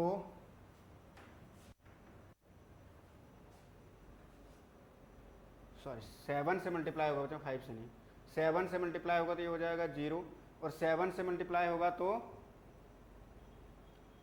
ये हो जाएगा 7 5 जा 35, कैरी 3 बचेगा, 7 7 जा 49, 49 और 3 52, कैरी 5 सब 12 हो जाएगा, ये हो जाएगा बच्चों। अब इसको सॉल्व करो तो यहाँ से कितना हो जाएगा, ये -18y और 35 के y कितना हो जाएगा 75y, और उधर जाएगा सॉल्व होगा तो कितना हो जाएगा, ये 12 250 -114 यहाँ सब्ट्रैक्ट करेंगे तो ये हो जाएगा 0, ये हो जाएगा 5, और इसको देखो तो बच्चों इसको 122 100, तो इसको सॉल्व करेंगे तो बेसिकली कितना बन जाएगा, ये 8, ठीक है। तो y इक्वल टू यदि हम सॉल्व करेंगे बच्चों, ये हो गया 17, y इक्वल टू इतना, y इक्वल टू यदि हम सॉल्व करेंगे तो होगा 85 मतलब 850/17, तो y का जो y का वैल्यू निकल जाएगा बच्चों, वो निकलेगा 50 हमारा। मीन्स हमारा एक बॉल का जो कॉस्ट निकला, एक बॉल का जो हमारा कॉस्ट निकला वो कितना निकला बच्चों 50 रुपीज़। एक बॉल का जो कॉस्ट निकला वो 50 रुपीज़ है। अब हम लोग क्या करेंगे, अब इसी y को पुट कर दो उसमें, यहाँ क्या हो जाएगा x इक्वल टू फ्रॉम, इसका नाम 3 दे दो, इसका नाम 3 दे दो बच्चों। फ्रॉम 3 से देखो तो x की वैल्यू फाइंड कर लो, फ्रॉम 3 से x की वैल्यू क्या है बच्चों, x equal to 3800 minus 6 into y, y का वैल्यू कितना निकालने हैं बच्चों, और एक नीचे क्या है 7, तो बेसिकली 6 इंटू 50 300 आएगा, तो यहाँ हो जाएगा 3500/7, तो यहाँ से देखा जाए तो ये आ गया 500। मीन्स हम लोग देख सकते हैं कि ईच बैट मीन्स एक बैट का जो कॉस्ट है वो 500 रुपीज़ है, एक बैट का जो कॉस्ट है वो कितना है बच्चों 500 रुपीज़ है, मैं यहीं लिख दे रहा हूँ, ठीक है। यहाँ नीचे लिख लेना हैंस, पेन चेंज कर दे रहा हूँ ताकि आपको दिख जाए यहाँ क्या लिखा हूँ, hence cost of each bat is rupees 500 and each ball is rupees 50 बच्चों। ये दोनों हमारा क्या आ गया आंसर, एक बैट का कॉस्ट आया 500 और एक बॉल का जो कॉस्ट आया वो 50 रुपीज़ आया बच्चों। तो इस टाइप से हम इसको क्या कर सकते हैं, इजीली सॉल्व कर सकते हैं, इस टाइप से इसको हम लोग क्या कर सकते हैं, इजीली सॉल्व कर सकते हैं, और इस टाइप के प्रॉब्लम्स को बेसिकली सब्स्टिट्यूशन मेथड और एलिमिनेशन मेथड से इजीली टैकल कर सकते हैं। तो सबसे फर्स्ट टारगेट हमारा ये रहता है यहाँ कि इन दोनों का इक्वेशन बनाना। यदि एक बार इक्वेशन बन गया तो इधर सब्स्टिट्यूशन मेथड और एलिमिनेशन मेथड आप सॉल्व कर सकते हैं।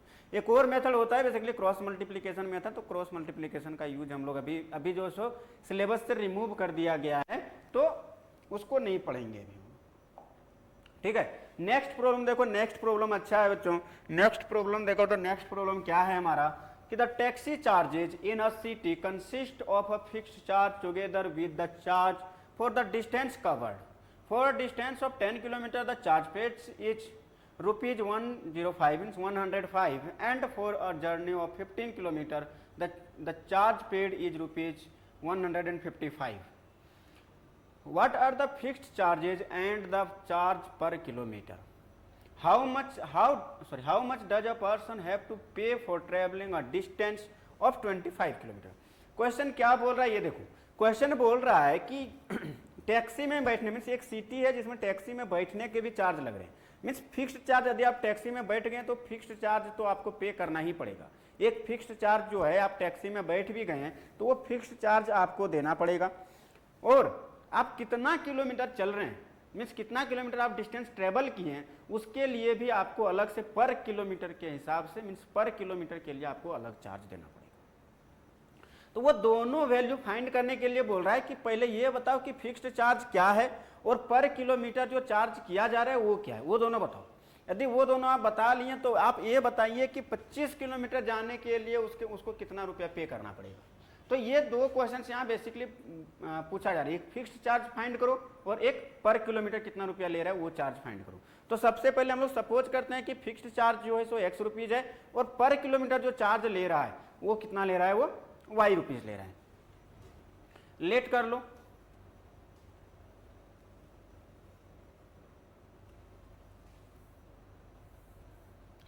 सॉल्यूशन ऐसे लिखो बच्चों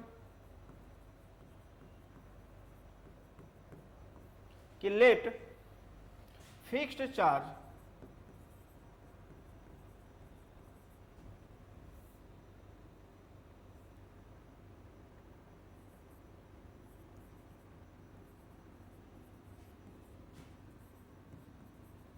taxi is ₹X। Means taxi में बैठ गए आप, फिक्स्ड चार्ज जो वो कर रहा है वो X रुपया ले रहा है, ठीक है। मीन्स टैक्सी में यदि आप बैठ भी गए हैं तो कितना रुपया आपको पे करना पड़ेगा, X रुपीज। एंड पर किलोमीटर चार्ज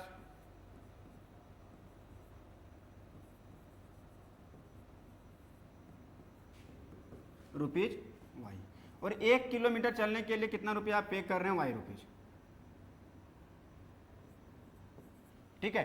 कितना रुपया आप पे कर रहे हैं, Y रुपीज। मीन्स बेसिकली यही बात बोला गया है कि यदि आप किसी सिटी में रह रहे हैं, ठीक है, वहां बोला गया है कि यदि आप ऑटो रिक्शा या टैक्सी से आप ट्रेवल कर रहे हैं तो टैक्सी का चार्ज मीन्स फिक्स्ड चार्ज जो बैठ गए हैं उसका ले रहा है 100 रुपया, और बोल रहा है कितना किलोमीटर चलेंगे, मीन्स पर किलोमीटर जो चलेगा उसका चार्ज है मान लो 50 रुपीज, ठीक है। मीन्स 1 किलोमीटर चलने का कितना पैसा ले रहा है, वो 50 रुपीज। और वो जो फिक्स्ड चार्ज है वो हर किसी को पे करना पड़ेगा, चाहे आप 1 किलोमीटर गए हो, 2 किलोमीटर गए हो या 3 किलोमीटर, डजेंट मैटर कितना डिस्टेंस आप ट्रेवल किए हैं, डजेंट मैटर, वो फिक्स्ड चार्ज तो अलग से पे करना ही पड़ेगा। तो यहां जो बेसिकली देखा जाए, यदि आप 5 किलोमीटर ट्रेवल किए हैं तो बताओ कि कितना रुपया आपको पे करना पड़ेगा। तो सबसे पहले ये फिक्स्ड चार्ज तो फिक्स है, ये तो आपको लगेगा ही लगेगा आपका, तो सबसे पहले 100 तो ऐड ही कर दो। प्लस में बोल रहा है कि आप कितना किलोमीटर चले हैं, मीन्स आप चले हैं यदि 5 किलोमीटर डिस्टेंस ट्रेवल किए और 1 किलोमीटर डिस्टेंस का चार्ज था 50 रुपीज, तो हम क्या करेंगे बच्चों कि 50 × 5 मीन्स 1 किलोमीटर का चार्ज था हमारा 50 और टोटल जो हम लोग कवर किए थे डिस्टेंस वो 5 किलोमीटर था। तो इन दोनों को जब हम ऐड कर देंगे तो इतना रुपया हमें पे करना पड़ेगा। मीन्स 100 रुपीज फिक्स है वो तो आपको देना ही पड़ेगा, 100 रुपीज जो फिक्स है वो तो आपको देना ही पड़ेगा। सेकेंड में हमें क्या देना पड़ेगा कि जो कितना किलोमीटर, 5 किलोमीटर, यदि हम 10 किलोमीटर डिस्टेंस ट्रेवल किए होते हैं तो कितना पे करना पड़ता, तो 100 + 50 × 10 करना पड़ता, क्योंकि अभी भी क्या है 1 किलोमीटर का चार्ज कितना है बच्चों, 1 किलोमीटर डिस्टेंस ट्रेवल करने का चार्ज है 50 रुपीज, हमने 10 किलोमीटर ट्रेवल किया तो 50 × 10, 9 किलोमीटर यदि ट्रेवल किए होते तो 100 + 50 × 9 करना पड़ता। 1 किलोमीटर किए होते तो 9 के जगह पर 1 से मल्टीप्लाई, ये 100 रुपीज तो हर किसी में ऐड हो रहा है। ये 100 रुपीज चाहे आप 1 किलोमीटर 2 किलोमीटर या जितने भी किलोमीटर डिस्टेंस ट्रेवल किए हो, ये जो 100 रुपीज है ये तो फिक्स आपको पे करना ही पड़ेगा, ठीक है। तो इस टाइप से हम लोग देख सकते हैं। तो यहां भी वही है कि अब देखो तो अकॉर्डिंग टू कंडीशन हम लोग जो जिस टाइप से हम लोग पढ़े हैं, जिस टाइप से हम लोग वहां देखें, अकॉर्डिंग टू क्वेश्चन क्या बोल रहा है, क्वेश्चन ये बोल रहा है कि फॉर डिस्टेंस ऑफ 10 किलोमीटर, उसने कितना डिस्टेंस ट्रेवल किया फर्स्ट कंडीशन में 10 किलोमीटर, तो 10 किलोमीटर तो सबसे पहले बताओ फिक्स्ड चार्ज उसका कितना है, X रुपया, ये तो फिक्स देना ही पड़ेगा, जैसे वहां 100 अभी देना पड़ रहा था हमें, ठीक है। सेकेंड क्या बोल रहा है कि 10 किलो, सॉरी ये तो फिक्स्ड चार्ज था, और 10 किलोमीटर डिस्टेंस, तो 1 किलोमीटर डिस्टेंस ट्रेवल करने का कितना पैसा देना पड़ रहा है, 1 किलोमीटर डिस्टेंस ट्रेवल करने के लिए कितना पैसा देना पड़ रहा है बच्चों, Y रुपीज। तो क्या हो जाएगा यहाँ 10 × Y इक्वल टू में क्या हो जाएगा, इक्वल टू उसने देखो तो X + 10Y, जब 10 किलोमीटर उसने डिस्टेंस ट्रेवल किया था तो कितना रुपया पे किया था, 105 मीन्स 105 रुपीज उसने पे किया था। तो हम क्या कर सकते हैं बच्चों, अब यहाँ से देखो ये जो बन गया ये इक्वेशन 1 बन गया। सेकेंड इक्वेशन देखा जाए बच्चों, सेकेंड इक्वेशन हमारा क्या है कि उसने 15 किलोमीटर डिस्टेंस ट्रेवल किया था। कितना डिस्टेंस ट्रेवल किया था? 15 किलोमीटर सेकेंड केस में। तो मीन्स फिर से एंड देखा जाए तो एक्स तो फिर से वहां एड, जैसे हम लोग 100 क्या करते, चाहे आप कितना भी डिस्टेंस कवर कर ले रहे थे, 100 तो हर किसी में फिक्स्ड था। सेम यहाँ भी एक्स जो फिक्स्ड चार्ज है वो डिस्टेंस पर डिपेंडेंट है ही नहीं। वो आप ऑटो रिक्शा में आप यदि बैठ गए, टैक्सी में आप यदि बैठ गए, तो बेसिकली एक्स रुपया तो आपका फिक्स्ड चार्ज लगेगा ही लगेगा। तो यहाँ जो हो जाएगा बच्चों एक्स प्लस, और कितना किलोमीटर डिस्टेंस ट्रेवल किया था? 15 किलोमीटर, और 1 किलोमीटर चार्ज कितना था? 1 किलोमीटर का चार्ज था हमारा वाई रुपया। तो ये क्या हो गया 15 इंटू वाई, और उसने पे करके कितना आया? 155 रुपीज, 155 रुपीज। तो ये बन गया हमारा इक्वेशन 2, ये बन गया हमारा इक्वेशन 2। अब फ्रॉम 1 एंड 2 के हेल्प से क्या करेंगे बच्चों, हम लोग एक्स और वाई का वैल्यू फाइंड कर लेंगे। ठीक है, तो मैं नेक्स्ट में चलता हूं। तो एक इक्वेशन हमारा क्या बना था बच्चों? एक इक्वेशन हमारा बना x plus 10y equal to 105, and एक बना हमारा x plus 15y equal to 155। इसको इक्वेशन 1 नाम दिए थे और इसको इक्वेशन 2। फ्रॉम 1 से जब हम लोग सॉल्व करेंगे बच्चों, तो फ्रॉम 1 से देखो तो x का वैल्यू डायरेक्ट निकल जाएगा। x इक्वल टू क्या होगा बच्चों? 105 माइनस 10y। अब इसको क्या करो, फ्रॉम 2 में पुट कर दो। फ्रॉम 2 में जब हम x का वैल्यू पुट करेंगे तो कितना हो जाएगा? 105 minus 10y plus 15y equal to कितना है बच्चों? 155। अब इसको सॉल्व करेंगे तो यहाँ हो जाएगा बच्चों 5y, मीन्स ये माइनस 10y प्लस 15y को ऐड करेंगे तो 5y हो जाएगा, और ये 155 माइनस इस 105 को उधर लेके जाएंगे तो माइनस में चला जाएगा 105।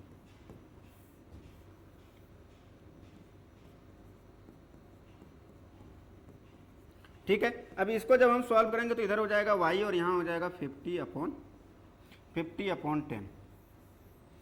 50 अपॉन 5, 50 अपॉन 5। तो y का वैल्यू हमारा क्या निकल गया बच्चों? 10।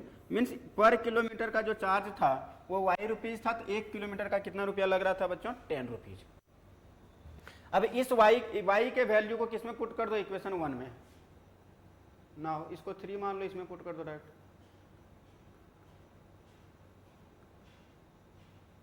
नाउ फ्रॉम 3 क्या है बच्चों? इस y को क्या करो? पुट कर दो उसमें। तो x इक्वल टू क्या हो जाएगा बच्चों? 105 माइनस 10 इंटू 10, 10 इंटू 10 होता है 100, तो x का वैल्यू आ गया 5। हेंस हम लोग बोल सकते हैं कि फिक्स्ड चार्ज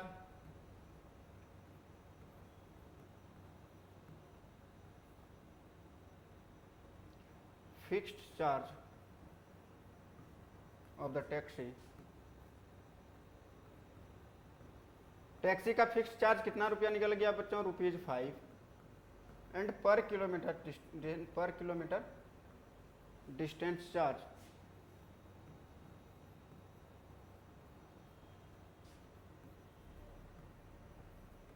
इज ₹y। ठीक है, तो ये जो पर किलोमीटर डिस्टेंस का चार्ज था वो y की जगह पर कितना निकाले हम लोग? 10 निकालें, सॉरी बच्चों 10। हेंस अब लास्ट में जो क्वेश्चन पूछा है कि सो चार्ज फॉर द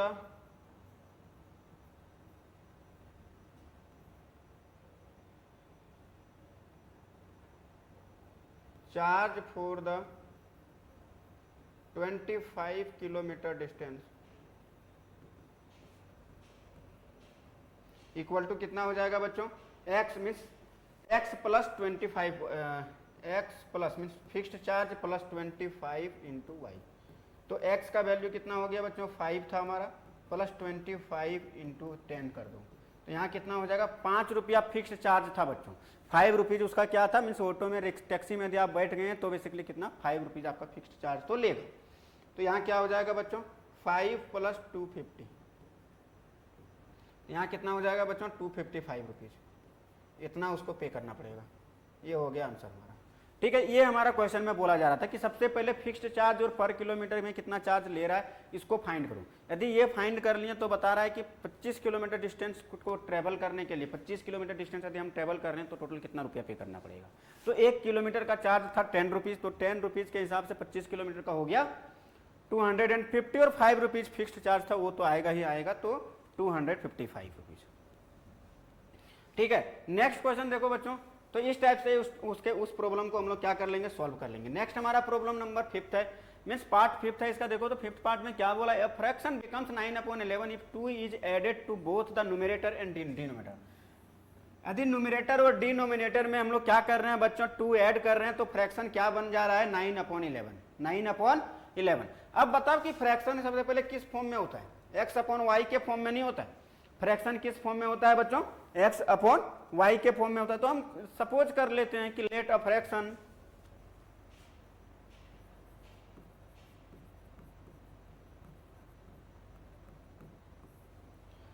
एक हम सपोज कर लेते हैं कि late a fraction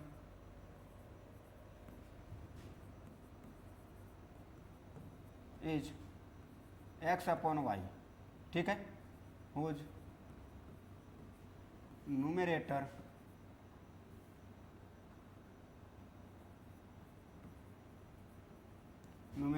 is x and denominator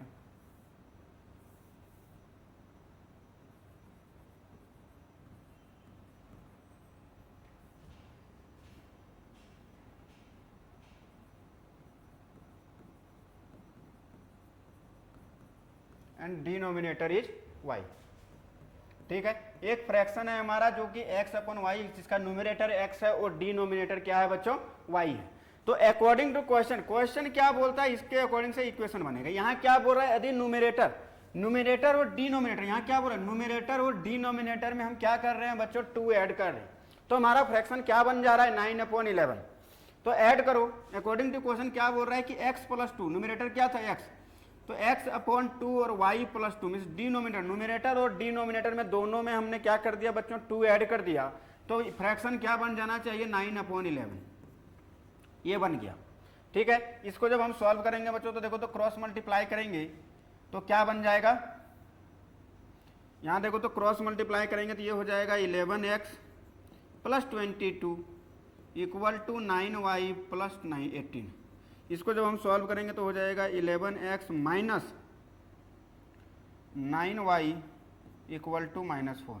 ये बन गया बच्चों हमारा इक्वेशन 1। ठीक है, ये 22 इधर जाएगा, सब्ट्रैक्ट हो जाएगा, तो 18 - 22 करेंगे तो -4 के इक्वल आएगा।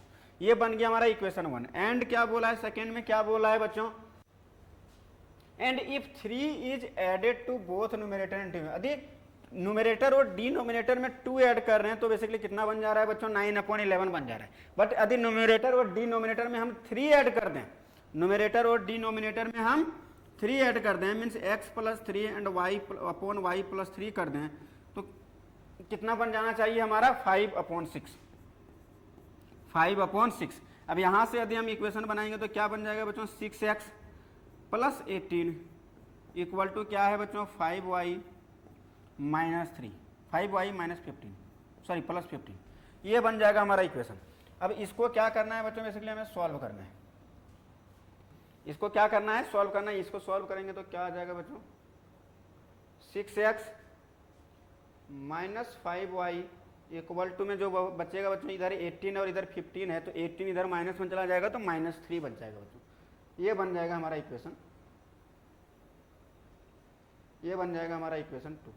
अब इन दोनों इक्वेशन को फिर से सब्स्टिट्यूशन मेथड के हेल्प से हम लोग सॉल्व करेंगे और x और y का वैल्यू फाइंड करेंगे। वही बोला गया है कि find the fraction. Find the fraction means x/y, means x का वैल्यू और y का वैल्यू, उस टाइप के फ्रैक्शन को फाइंड करने के लिए बोला है। तो फ्रॉम 1 से सबसे पहले ले लो। फ्रॉम 1 से यदि x का वैल्यू फाइंड करेंगे तो कितना होगा बच्चों, x का वैल्यू जो होगा सो -4 + 9y/11 होगा, ये हो जाएगा। अब इस वैल्यू को क्या पुट कर, कहाँ पुट कर दो, फ्रॉम 2 में पुट कर दो।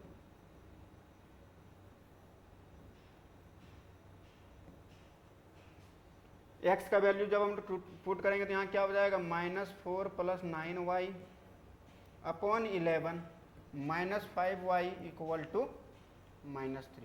अब इसको जब हम लोग सॉल्व करेंगे तो देखो बच्चों, अब मैं डायरेक्ट कर रहा हूँ कि 6 को अंदर मल्टीप्लाई करो तो क्या हो जाएगा, -24 + 54y, और यहाँ क्या हो जाएगा बच्चों, देखो तो इस 11 यहाँ डिनोमिनेटर में यहाँ भी 11 है और यहाँ 1 है। 11 और 1 का एलसीएम कितना होता है, 11 होता है, और इस 11 से यहाँ मल्टीप्लाई हो जाएगा तो क्या हो जाएगा बच्चों, 55y इक्वल टू में क्या हो जाएगा, -3।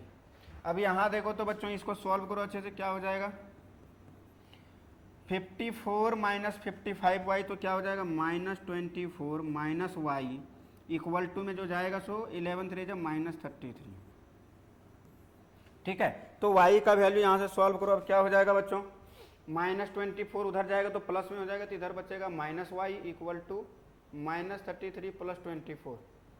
तो कितना हो गया बच्चों, y का वैल्यू जो आएगा बेसिकली -y का -9 आएगा, तो बेसिकली y का वैल्यू आ गया 9, y का वैल्यू आ गया 9। अब x का वैल्यू पुट करने के लिए इसमें क्या करो, 9 पुट कर दो।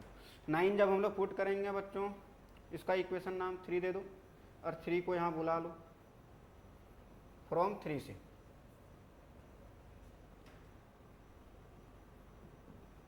फ्रॉम 3 से बच्चों, 3 में जब हम लोग पुट करेंगे तो क्या हो जाएगा बच्चों, x इक्वल टू -4 + 9 × 9 अपॉन में क्या है 11। तो यहाँ बेसिकली आएगा 9 × 9 जो होता है बच्चों 81 होता है, 81 - 4 करेंगे तो 77 अपॉन 11। तो x का वैल्यू जो आएगा बच्चों वो बेसिकली आ जाएगा हमारा 7। हैंस द रिक्वायर्ड फ्रैक्शन क्या हो जाएगा बच्चों, द फ्रैक्शन इज क्या हो जाएगा, x upon y equal to क्या हो जाएगा, x के जगह पर कितना निकल गया है 7, और y के जगह पर कितना निकल गया है बच्चों 9। तो देखो तो 7/9, 7/9 में देखो फ्रैक्शन हमारा क्या बना बच्चों, 7/9। अब देखो इक्वेशन को सेटिस्फाई कर रहा है या नहीं कर रहा है, न्यूमरेटर में और डिनोमिनेटर में दोनों में ऐड करो। तो इसमें जब हम लोग ऐड करेंगे वैल्यू बच्चों, इन दोनों में वैल्यू ऐड करेंगे तो 7/9 एंड 7 में 2 ऐड करेंगे तो 9 हो जाएगा, और 9 में 2 ऐड करेंगे तो 11 हो जाएगा। तो 9/11 आ गया, ये कंडीशन सेटिस्फाई कर गया। सेकंड बोल रहा है 3 ऐड करो, 3 ऐड करेंगे तो ये हो जाएगा 10 और ये हो जाएगा 12। जब इसको डिवाइड करेंगे तो 5/6 हो जाएगा, दैट इज ऑल्सो सेटिस्फाइड। ठीक है, तो ये दोनों कंडीशन को सेटिस्फाई कर गया, मीन्स हमारा सॉल्यूशन जो आया है वो सही आया है। इस टाइप से आप वेरीफाई भी कर सकते हैं वहां एग्जाम हॉल में। ठीक है, नेक्स्ट देखो बच्चों, लास्ट क्वेश्चन हमारा है। लास्ट क्वेश्चन एज पर बेस्ड है, इस टाइप के प्रॉब्लम्स अक्सर पूछे जाते हैं। ठीक है, हालांकि एनसीईआरटी के सारे प्रॉब्लम्स इजी है, कहीं से भी उठा के दे सकता है, तो इसमें कुछ सोचना नहीं है। एनसीईआरटी तो पूरा रट्टा मार लो। ठीक है, इतना प्रैक्टिस कर लो कि वो याद हो जाए, सारे आंसर, प्रोसेस, स्टेप, सारी चीजें याद होनी चाहिए आपको। तो इसका देखो तो सॉल्यूशन यदि हम लिखेंगे,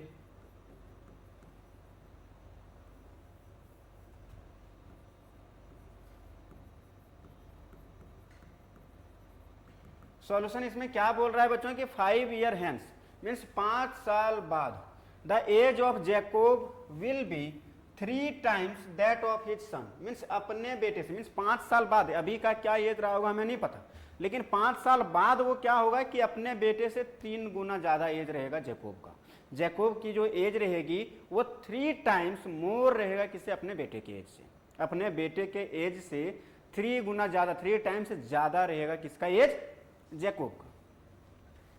ठीक है, तो यहां भी वही करना है, लेट करना है कि प्रेजेंट एज, पहले लेट करो, let present as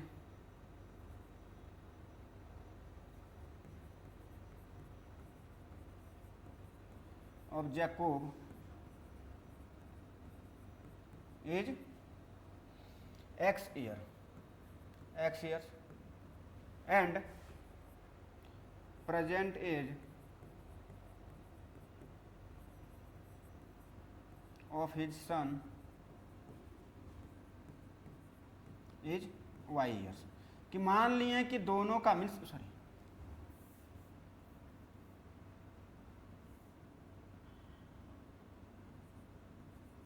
x years, यहाँ क्या हो जाएगा वाई ईयर्स। तो जैकोब का एज जो मान लिया प्रेजेंट एज वो क्या बोल रहा है एक्स ईयर्स है, और जैकोब के सन मीन्स उसके बेटे का जो एज है अभी वो क्या है वाई ईयर्स है। तो बोल रहा है 5 year hence, according to question लिखो या 5 year hence.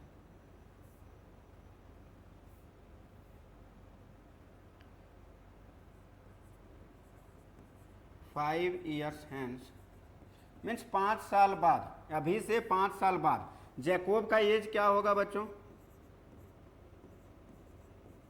Jacobs age will be x+5 and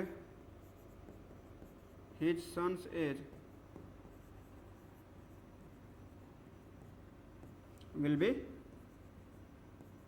कितना होगा बच्चों y+5। ये समझ में आया?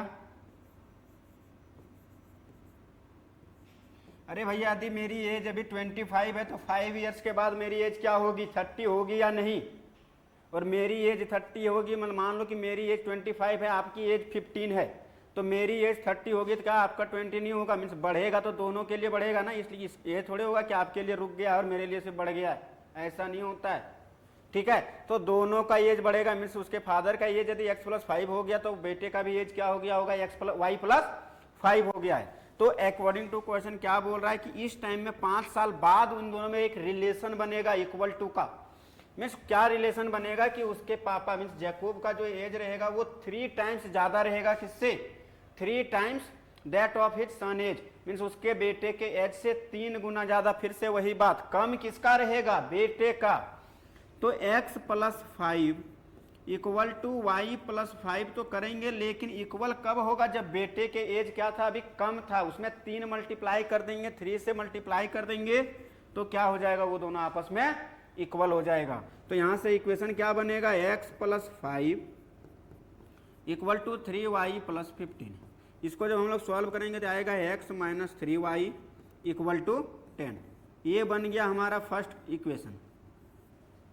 ठीक है, सेकंड में क्या बोल रहा है देखो, तो सेकंड में बोल रहा है एंड 5 ईयर्स एगो, 5 साल पहले भी उन दोनों में एक रिलेशन बन रहा था, 5 साल पहले लिखो 5 ईयर्स एगो, 5 ईयर्स एगो।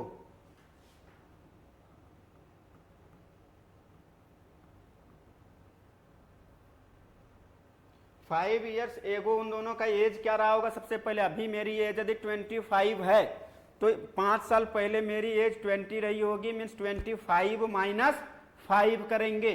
तो वही बोल रहा है कि 5 ईयर्स एगो की बात हो रही है, तो जैकोब्स एज वाज कितना रहा होगा, जैकोब्स कितना रहा होगा x - 5 ईयर्स रहा होगा, एंड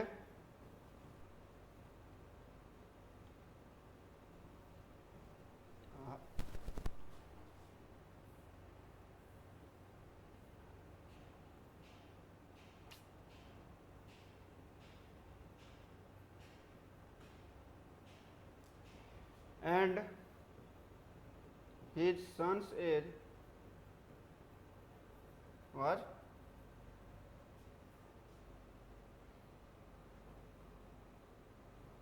कितना रहा होगा बच्चों y - 5।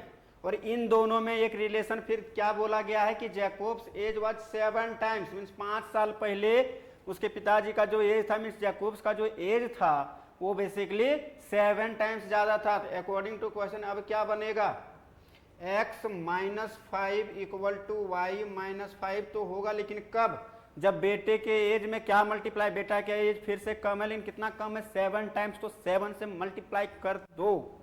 तो इसमें क्या मल्टीप्लाई करेंगे बच्चों 7, मीन्स 7 से यदि सन के एज में हम उस टाइम मल्टीप्लाई कर दिए होते तो दोनों का एज क्या हो जाता इक्वल। यहां से भी एक इक्वेशन बनेगा, देखो तो क्या बनेगा x - 5 इक्वल टू 7y - 35। तो यहां से क्या हो जाएगा हमारा इक्वेशन बच्चों x - 7y इक्वल टू उधर लेके जाएंगे तो प्लस में चला जाएगा तो आ जाएगा -30। ये दो इक्वेशन हमारा बना है बच्चों। उस इक्वेशन का नाम 1 दिया था और इस इक्वेशन का नाम हमने इक्वेशन 2 रख दिया। अब फ्रॉम 1 और 2 से x और y का वैल्यू फाइंड कर लो सब्स्टिट्यूशन मेथड की हेल्प से। कौन से मेथड से? सब्स्टिट्यूशन मेथड से x और y का वैल्यू फाइंड आउट कर लो। वहां से जो वैल्यू आएगी मीन्स वही हो जाएगी उन दोनों की प्रेजेंट एज। ठीक है, x और y तो क्या बोला है, what are their present age, तो प्रेजेंट एज निकल जाएगी x और y की वैल्यू। तो उससे यहां से डायरेक्ट पुट करो फ्रॉम 1 से, सॉरी फ्रॉम 1 से। फ्रॉम 1 में हमारा क्या था बच्चों, x minus 3y, sorry x minus 5y equal to शायद 10 था। x minus 5y equal to 10 था बच्चों, सॉरी x माइनस 3y ही था बच्चों, 3 टाइम्स ही ज़्यादा था ना। ठीक है, ठीक, x minus 3y equal to 10, 3y equal to 10। तो यहाँ से क्या बचेगा बच्चों, x इक्वल टू कितना हो जाएगा, 10 प्लस 3y। अब इसको क्या करो बच्चों, पुट कर दो इक्वेशन 2 में। Now putting x equal to 10 plus 3y in equation 2 we get, हमें क्या मिलेगा बच्चों, x। तो देखो तो इक्वेशन 2 में था क्या, इक्वेशन 2 में था हमारा x minus 7y equal to minus 30। x minus 7y, x के जगह पर कितना बच्चों, 10 plus 3y minus 7y equal to में क्या है, माइनस 30। इसको जब हम लोग सॉल्व करेंगे तो ये बचेगा माइनस 4y, जब इन दोनों को सॉल्व करेंगे और यहाँ हो जाएगा minus 30 plus sorry minus 10, minus 10 आ जाएगा इधर। तो यहाँ से क्या हो जाएगा बच्चों, माइनस 4y इक्वल टू जो बचेगा बच्चों वो माइनस 40 हो जाएगा। तो y equal to basically 10, means उसके बेटे का जो एज रहा होगा, प्रेजेंट एज, वो कितना रहा होगा बच्चों, 10 ईयर्स रहा होगा। अब क्या करो, इसको इसमें पुट कर दो। नाउ इसका नाम दे दो 3, फ्रॉम 3 में कर दो। नाउ फ्रॉम 3 से क्या हो जाएगा बच्चों, x equal to 10 plus 3 into 10 यदि हम लोग कर देंगे तो कितना हो जाएगा बच्चों, x equal to 40। Means present age of their father means Jacob, hence लिख दो, हैंस प्रेजेंट एज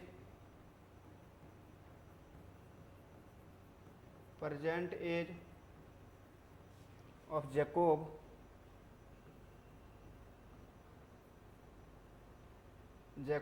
एज कितना ईयर्स का है, 40 years, and his sun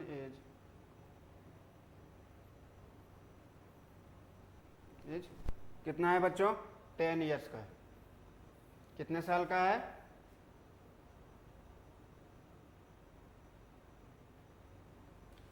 hence present age of Jacob are में लिखो बच्चों, एज में लिख दिया हूँ हर जगह।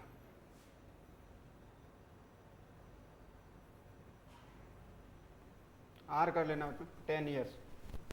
ठीक है, तो देखो तो अकॉर्डिंग टू कंडीशन क्या बोला है कि 5 ईयर्स बाद, 5 साल बाद इन दोनों का इसका एज कितना रहा होगा, मतलब 5 साल बाद इसका एज क्या होगा, 15 हो जाएगा और इसका 45, 15 3 मीन्स 3 गुना हो गया। कितना हो गया बच्चों, 3 गुना इन दोनों का हो गया। मीन्स ये जो है सो बेसिकली बन गया 5 साल पहले, 5 साल बाद, 5 साल बाद इसका 15 हो जाएगा, इसका 45। तो 15 3 जा 45, 3 टाइम्स वही बोला था कंडीशन में।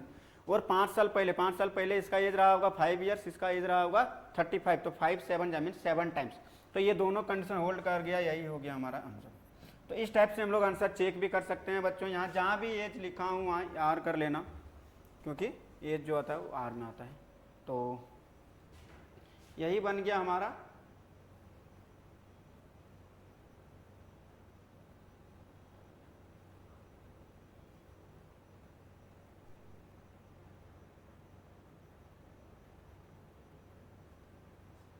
ठीक है। तो यही बन गया हमारा सॉल्यूशन, यही था हमारा लास्ट क्वेश्चन।